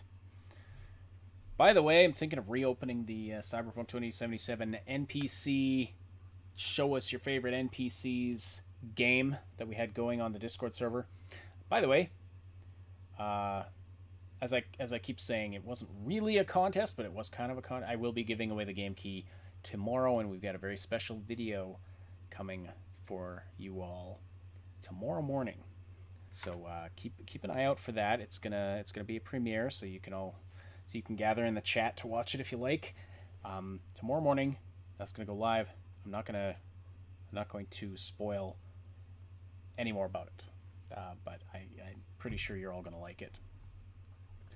But yes, I think that we've got new NPCs to pick from. I think I might reopen that just because that was a ton of fun. All right, see Yeshua. Lots of people having to take off, which totally understand. Hey, slam that like button on your way out. That's all I'll ask. But thanks for joining everybody who's taken off. I definitely appreciate you being here, being part of this. This was a lot of fun. So we'll be continuing here for a little while because I'm going to be joining the Cyberpunk 2077 community podcast crew in a few minutes.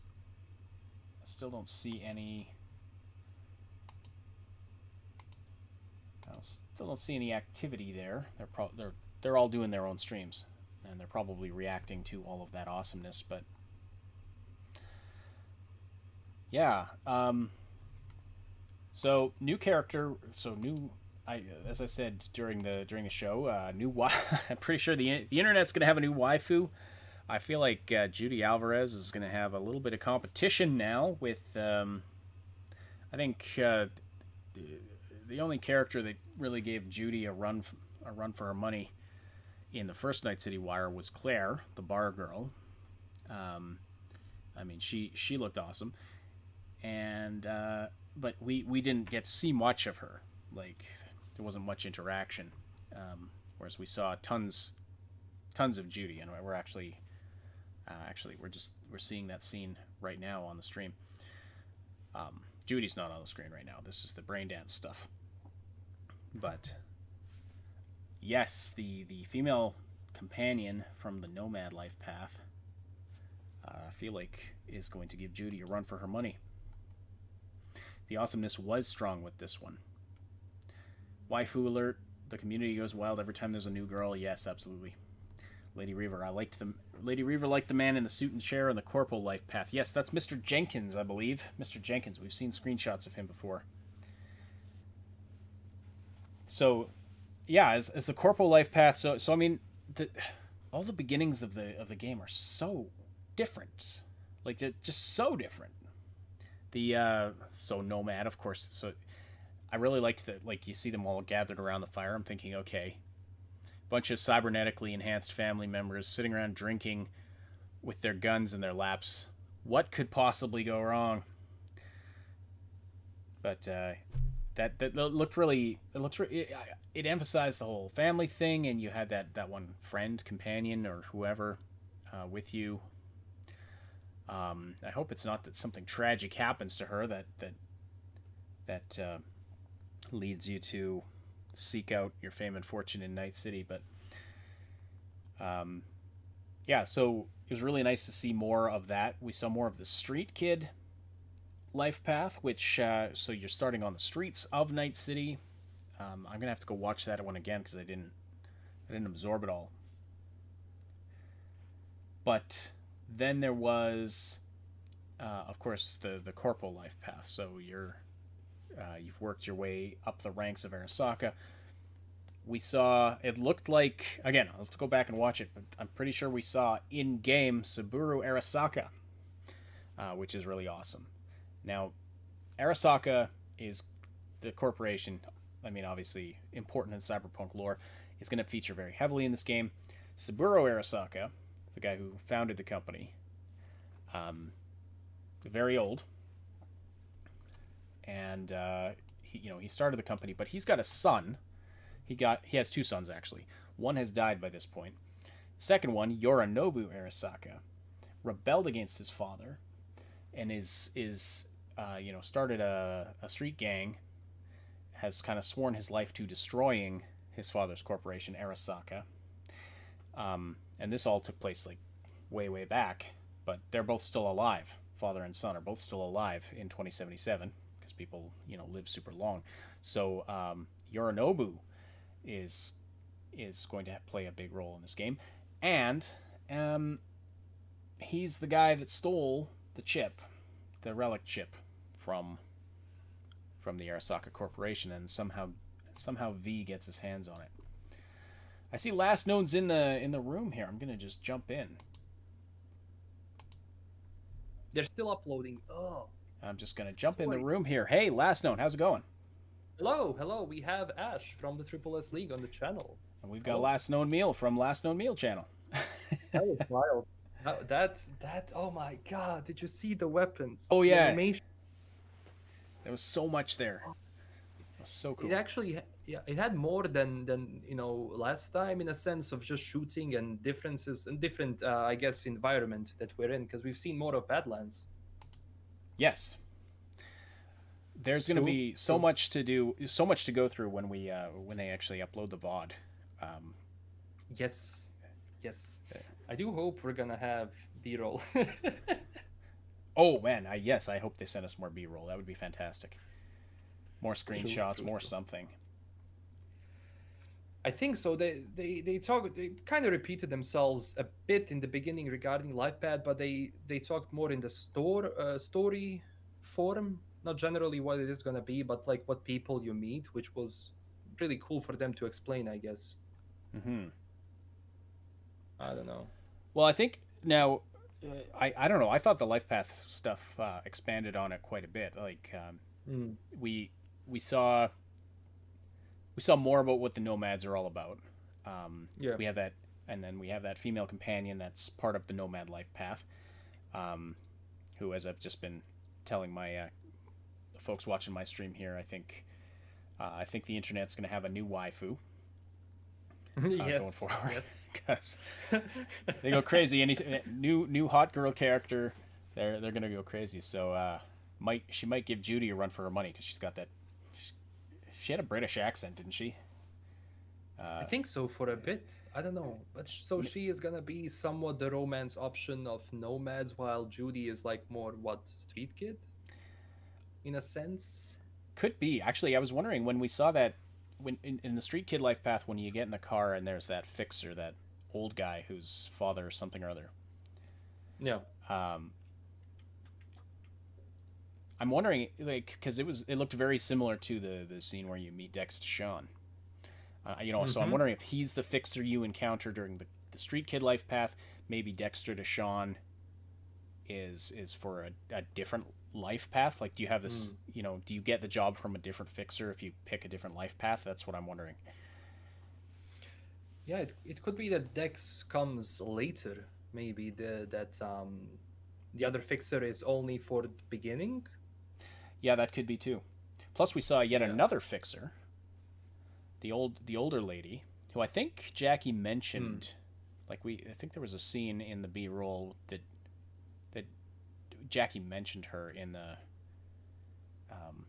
where he's like, yeah, she was setting up jobs when Dex Deshawn was still shitting in diapers, something like that. Yeah. I wonder if that's her. Like, but yeah, the older lady that we saw, she just appeared in the top left of the screen talking to you, setting you up for a job. So, yeah, she was cool too. So, lots of fixers in the game. It's really neat. Yeah, and especially because they said that you're going to be getting messages from those fixers with certain jobs as you just play the game. Doesn't have to be necessarily, it could be just like an activity. So I don't know, it would be interesting to see like their relationship and what happens if we, let's say, work for Dex or we work for this old lady, and do they have conflict of interest? But they said that they're very territorial, so I guess for as long as you keep to certain territory, you should be fine. Mm-hmm. Yeah, Miss Okada, that was her name. Thank you, Lady Reaver. Having waifu wars in my chat here. Stay calm, everyone. Stay calm. Oh, yeah, Jackie mentioned Rogue. Sorry, yeah, okay, so different character. Yeah, so that's 4 fixers now. Dex, Rogue, I just keep forgetting the name of that. Miss Okada, father something or other. I call him Papi. Yeah, he's a fixer for that area.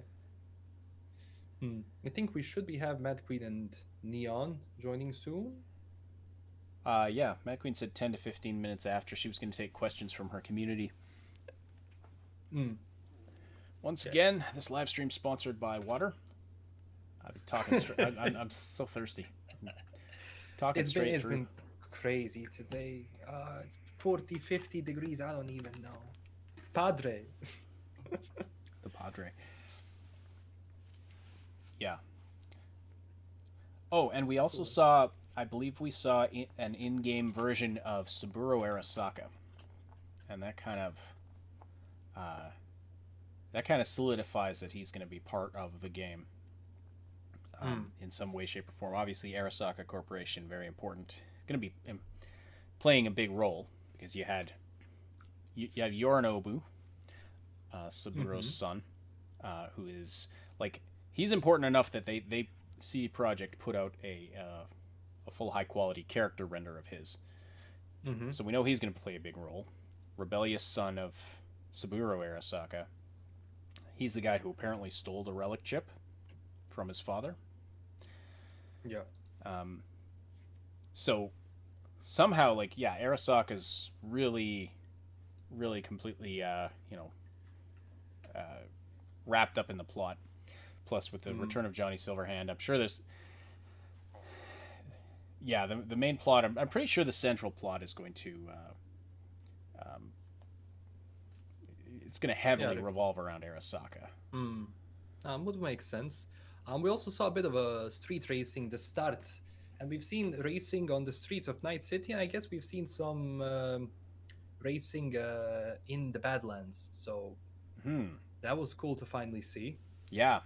Well, I got the impression that, it probably was racing, but it almost looked like you're just ripping across the Badlands with your buddies or something, off-roading. I was like, oh, that looks so awesome. Yeah, I'm looking at one shot right now of just the start line, I guess. Very cool. Very cool. I don't know. I was happy with this one a lot. Yeah. It's like they almost released like 3 trailers in a sense. They really let it go. What did you think of the Katana gameplay that we saw? I actually think I mean, obviously they couldn't have had time to polish it until the end, but it looks, I don't know why, it could be the audio, because whenever V swings the katana and when there is actual collision, the sounds are really nice. I don't know. Maybe it was because how it was cut or something, but I actually liked what I've seen more than I expected, honestly, when it comes to katana. I don't know. Yeah, I think it looked, in my opinion, it looked a lot better than the previous katana gameplay we saw. Yes. I think they heard the feedback there. I think because we just saw a tiny blip of it before, and I think they heard the feedback that it looked kind of stiff, so I feel like they went out of their way to show that one. True. Because I think that besides, just cutting people in half, there was that small animation in a sense. So that was cool to see. And what we've also seen, like maybe noticed that we've seen what seems to be a concert of Johnny Silverhand, even him holding a pistol. I'm still not sure if that's actually like in the game or just brain dance. If it's 2077 or brain dance. I think we saw Kara Uridine too. I think we did. I have to. Wasn't he the guy that was like, we're gonna take a corpo rat and light him on fire on the stage? Which I'm like, holy crap, that's insane. That's intense. A little intense. But some in my chat were speculating and we were seeing things from Johnny's perspective at one point. So maybe maybe there's some Johnny Silverhand brain dance going on. It would make sense, especially if we want to learn some more lore, I guess, from it.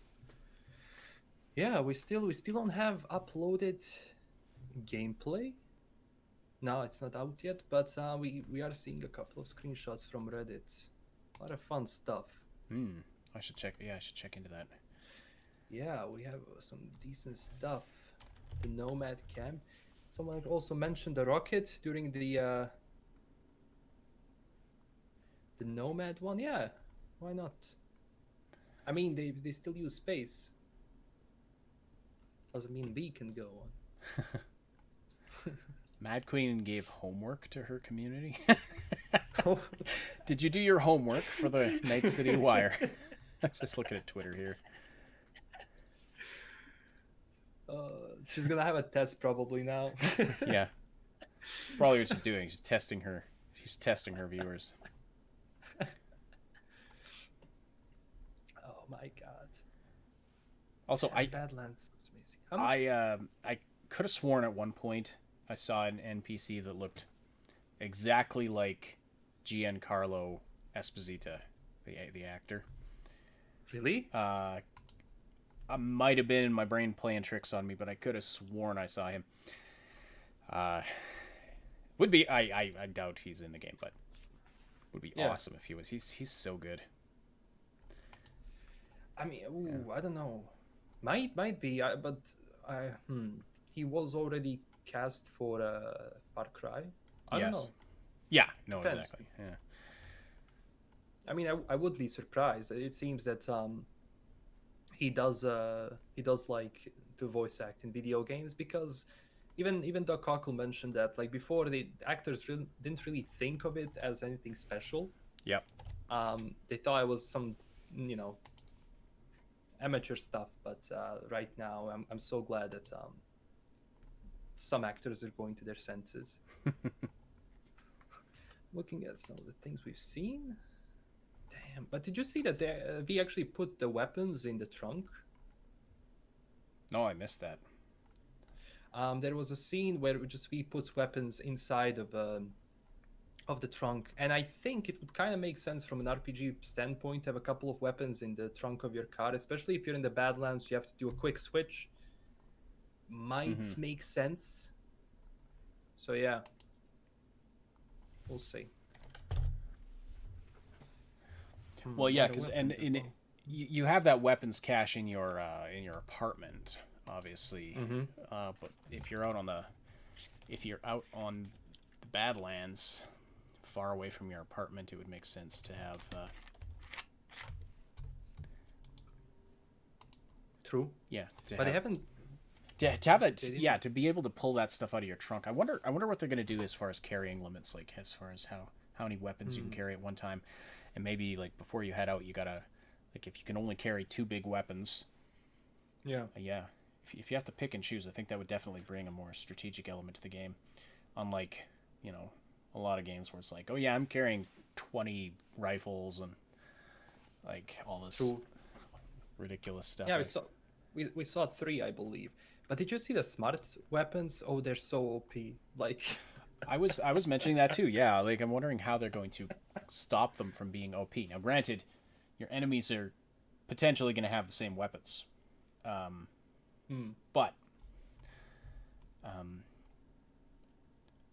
yeah, a lot of fun stuff. I don't know, because I'm just wondering right now what else do we have, but we've seen a lot regarding projectile launchers and all of that. I don't know. Yeah, Wakako Okada, she is the fixer. Nice. Is this? Someone already uploaded everything. My God. You can watch the replay. I'm actually going to try to bring it up here on my stream. You can watch the replay on Twitch. That's already live, it looks like. I'm going to try to bring it up just to have a visual reference. I've just got the old one playing still. Yeah, some weapons are something we've seen before. Some weapons are new. I guess I saw a lot more gore. Blood and gore, with especially like shooting with a shotgun.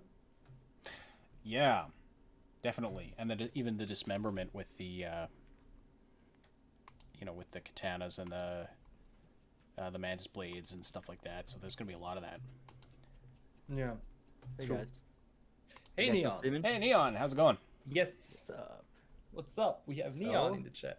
So how was it? Dude, that was amazing. Same. Yeah. That was way better than the first one, in my opinion. I love that one. The weapons, man. The weapons, man. Dude, they look so good. Even the katana gameplay. Yeah. I was a little worried about the gunplay. Yeah, even the katana. Yeah. It all looks really good. What was your favorite part? I think I like that 8-barrel shotgun. That was fantastic. And of course, the life path trailer was awesome. I like the corpo. I think the life path part was my favorite. So good. True. Oh man, I can't wait to rewatch it and just go frame by frame and see every little. Someone in my chat said they saw the bozos, so now I'm freaking out. Really? Yeah. I saw a really cool mask in the gameplay, like the glitchy one. Yeah, yeah. That was really cool. That kind of reminded me of what's that game? Watch Dogs? Don't they have masks like that in Watch Dogs? More Ruiner, I don't know. It looked kind of like a Ruiner mask, but I think they have it. Yeah, Ruiner. Yeah, they might have it. I don't know. But definitely more variety. And I think they actually they must have worked on katana gameplay. I don't know. It looked nice. I don't know. Yeah. Maybe the audio was because the collision. I already said that. I love the collision between two katanas. Like the sound, I think is very nice when it hits the metal. Yeah. So yeah, from that side, I've been positively surprised. I didn't expect it. Yeah, I think that was the thermal katana, right? Because the guy was on fire after you hacked away at him. What was your favorite weapon that you've seen, maybe besides the smart weapon? Dude, they were all so good. It's hard to pick. They all have like a different variety of firing patterns and modes. There's just so much diversity in each of the weapons, which I'm loving. 8-barreled shotgun where each barrel can target a different enemy. Is that your favorite? So awesome! That looks so awesome. Mortar. I'm wondering how, like you were saying earlier, last known, I'm wondering how they're not going to how are they going to balance it so it's not super overpowered and there's no challenge. Yeah, because they said you can clear a room with like 8 people, but I'm thinking like, okay, 8 people, yeah, but doesn't mean that 8 people will die immediately. Yeah, they've got some defenses and things, clearly. In the Easy Allies preview, Ben Moore said that you die pretty quickly. So maybe that's how they balance it, like the lethality of the enemies will be increased. Which would be awesome. I like that. I like when there is no squishiness, when bullets sponge enemies. Yeah. It doesn't look like any of the enemies were super bullet spongy, which is a really good sign. True. I mean, if they have armor, subdermal, then yeah, sure. But if you see that someone doesn't have, let's say, subdermal armor or anything like that, it should be taken down pretty fast. Yeah. How do you guys feel about like the grittier aesthetic of it versus the 2018 footage? I like it a lot. Yeah. I like it. I think like Cyberpunk. Well, although, like, it looks a lot when you're in like the corpo environment. It looks much cleaner, as opposed to when you're on the streets or in the Badlands. And I really like that they've got that contrast. I really like that. All of the life paths feel so different. Starting as a nomad, a street kid, or a corpo, like they're so different. It's not just like, oh, here's a different starting location and a different loadout, but you've got a completely different history. You have a history with different characters. Now that I just saw that picture of Saburo Arasaka again, I'm wondering if it was actually just a portrait of him rather than an in-game model. I think that was in Night City Live's preview, they said that there's a lot of propaganda films in the Arasaka building. Oh, yeah. I think that it would have been one of those. But we saw Yorinobu, I think, the in-game model. For a second. Yeah, but I'm wondering if it was just a picture of him in the game. Like, I don't know if I just saw it flash on the screen again here, and it made me wonder. We'd have to slow it down and take a look at it. Yeah. It might look like that when we meet him. It's gonna be full of cables. Yeah, no, he's not gonna look that clean, and he's an old dude. Yeah. They also released a new music, new samurai song. That's out. Yeah, that's what I was gonna mention. Even the music in the trailers was incredible. Holy shit. The Life Path trailer and the Weapons trailer had bangers. True. The rap one? Was that the rap one? The first one. Yes. Yeah. Nice. See, it's a really nice shot. What's with this binod spam? I had it in my chat too. I don't know what's going on. What even is that? I don't know. I'm gonna hide everyone who has that. Like it's terrible. I don't even know. I haven't seen any. What is that you guys are talking about? There's people in chat spamming binod. I don't even know what that is. It was in my chat too. Now it's in Laststone's. I don't know, man. Weird. Like seriously, chat. Yeah. Robin in my chat is wondering where can you find the other song. She said it was going to be on streaming services, right? Are they putting it up on their YouTube channel too? CD Projekt. The songs. The new song. The samurai song is already up on there, and then it's on Spotify as well. Oh, okay. Yeah.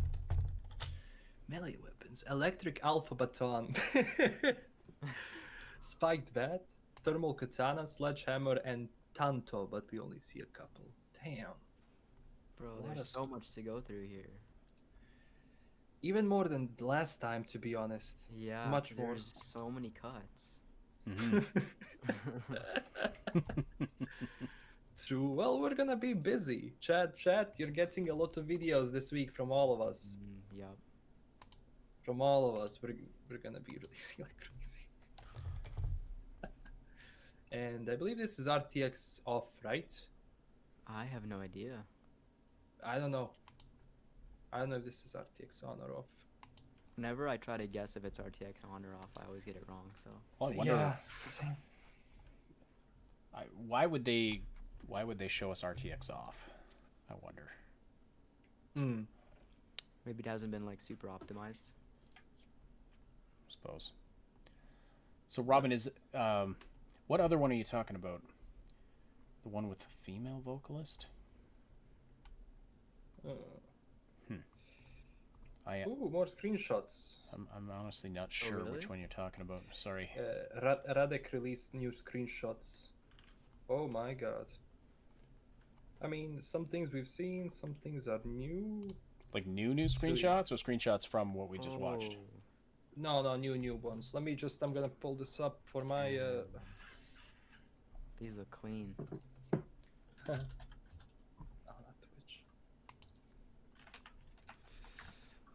This game is gonna take over my life.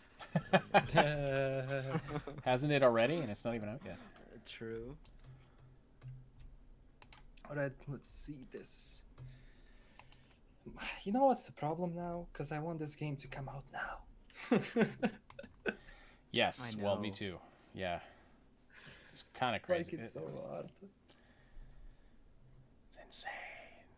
Insane. Kirk. Do you have a link to those screenshots? Yes. Let me just give me a sec. I'm gonna post it right now. Just I want to screw something up. From the business one, I got you. Oh, nice. Thank you. Yeah. No worries. I am looking at it right now. Very cool. Very cool. Whoops. Oh, yeah.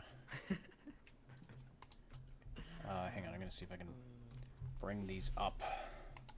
This is level 50 and he has 1,000 bullets in his inventory from what I've seen.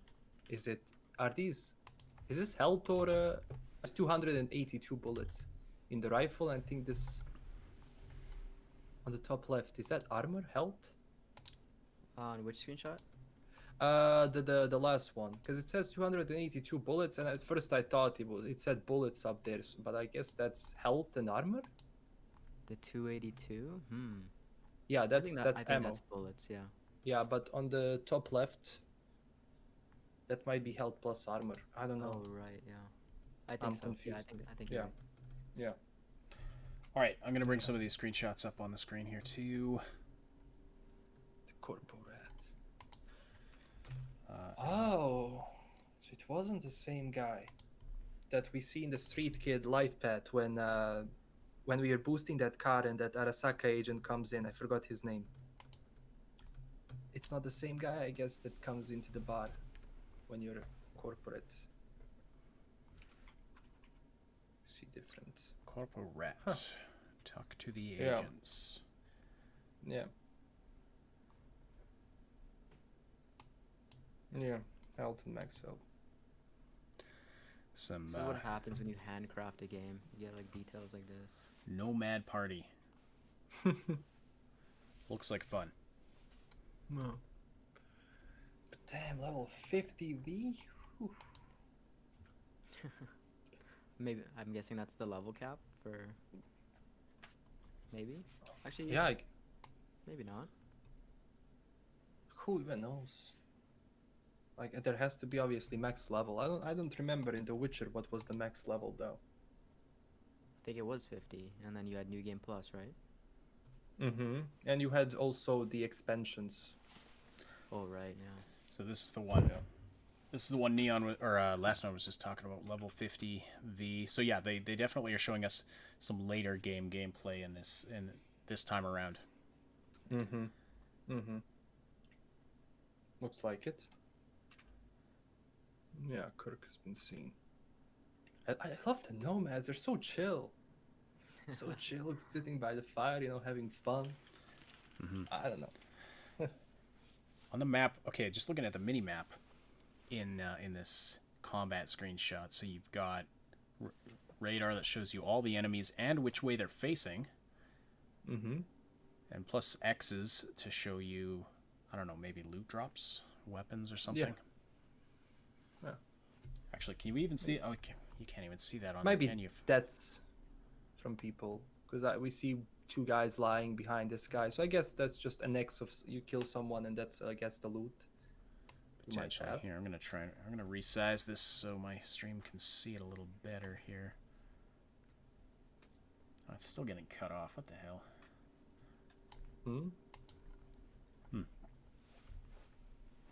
Sorry, nothing. It's technical stream stuff. Yield Grognard says, I think the X's are cameras. That could be. Link to the screenshots? Yeah, sure. Here. It's this guy's Twitter feed.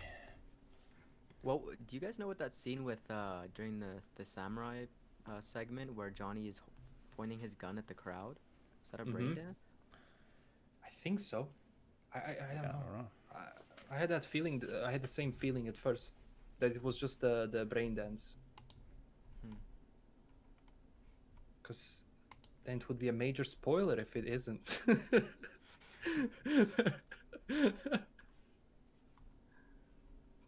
Yeah, they didn't spoil the game too much. So with us we have the Neon Arcade and Ash from the Triple S League. Obsidian was not able, right? Cyb not available during the day, usually during these events. So yeah, quite early, actually, with you, I mean. Yeah, well, it started anywhere from 9 a.m. to noon in North America here, depending which time zone you're in. Yeah. Cool. Yes, Cyb is nocturnal. Our friends in Australia and New Zealand, they're always watching from, it's like 2, 3 in the morning. They're devoted fans, though. They're devoted. Yeah, I have Bethesda stream always. At E3, it's always like at 3 a.m. in the morning. That's why I always miss it. Yeah. I never know what they put out until I wake up. Yeah, Braindance concert. Why not? Why not? I mean, I would see. I would see a publishing company release a Braindance of Johnny's concert. Honestly, from money perspective. Oh yeah, I'm sure. That'd probably be big, to if you could get someone would want to experience being the big rock star. Yeah. Or being in even being in the crowd at a famous concert. Yeah. Yeah. Alright, it's been a while. Oh, I think I might even cut the stream now. Take a bit of a rest, and also get prep the videos. Yeah. So everyone who's watching on my end, follow Ash. Follow Triple S League channel. Follow the Neon Arcade and Mad Queen. They're gonna be putting out a lot of videos this week. I would definitely. I'd say the same. Definitely for everyone on my channel here. I mean, a lot of you are already familiar with the Cyberpunk 2077 community podcast crew, but follow the Neon Arcade, Last Known Meal, and the Mad Queen Show. Mad Queen's not here; she's probably super busy. Either that, or she's like in a she's in a coma from like overload of what we just saw. She's on her 3rd second going through the frame of this. Yeah. Frame by frame. Well, I'm definitely. Oh yeah, no, I like this. They showed us a lot, and that was really awesome. So, I'll definitely be doing a breakdown of this with Cyb on our Wednesday podcast here on the Triple S League channel. It's still almost another week until the next Cyberpunk 2077 community podcast, but these guys will be putting out lots of videos on it this week, I'm sure. So, yeah, sub to all the channels, get all the things. True. Get your Cyberpunk fix. It was good talking to you guys. Same. Yeah. I'm gonna leave this chat now and the stream, and I'll talk to you everyone soon. All right, take care, man. See you guys. Bye. Neon, you heading off too? I'm heading off too. Yeah, I already ended my stream a while ago. So. Oh, okay. Well, yeah. Take care, man. You thanks too. Thanks for hanging out. Yeah, no worries. Oh, Discord wants to know how the call went. Okay, it was pretty good. All right, everybody. Any final thoughts? Robin says, Ash, the song I mean is in the gun trailer Polly's posted on our Discord Cyberpunk channel. Oh, that? Okay. Yeah, I'm not familiar with it. I'll go take a look at that as soon as we're done here. Let's see. Lore overload. Yes, absolutely. Iguana. Steal an iguana with Jackie. What is this iguana you guys are talking about? Check the iguana. Was there an iguana in the video?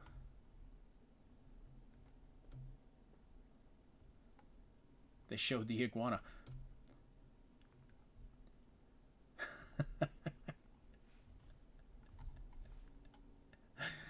Well, I have no idea what you guys are talking about. Did I miss that? That's funny. I'll keep my eyes open for an iguana, I guess. Or is this a joke that you...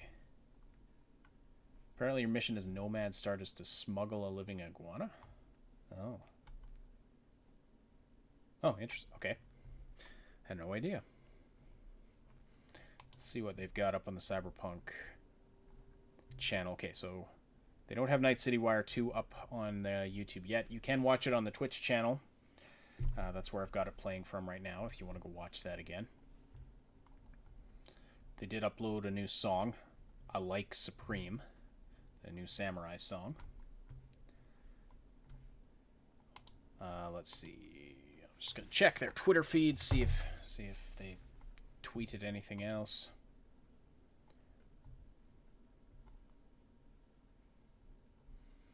Ba-doop doop doop doop doop.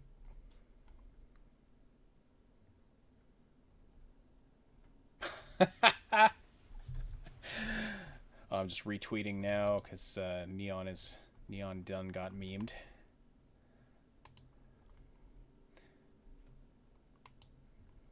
Oh yes, here's the oh yeah, there's a shot of Mr. Arasaka. I can't put it on the screen for you, unfortunately, but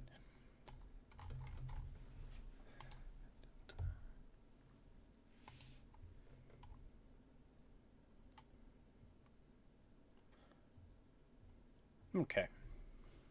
Well, I think yeah, I think that's about all there is to discuss right at the moment, but thank you everybody for joining in. This was a lot of fun. Glad you all enjoyed the pre-show and stuck around. Please do slam that like button if you haven't already. So a couple things to keep in mind. I will be reopening the Cyberpunk 2077 NPC game.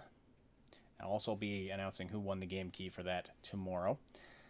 New video going out tomorrow morning that you're all going to love, especially if you're part of our Discord community. But it's Cyberpunk themed, and that's all I'm going to say about that.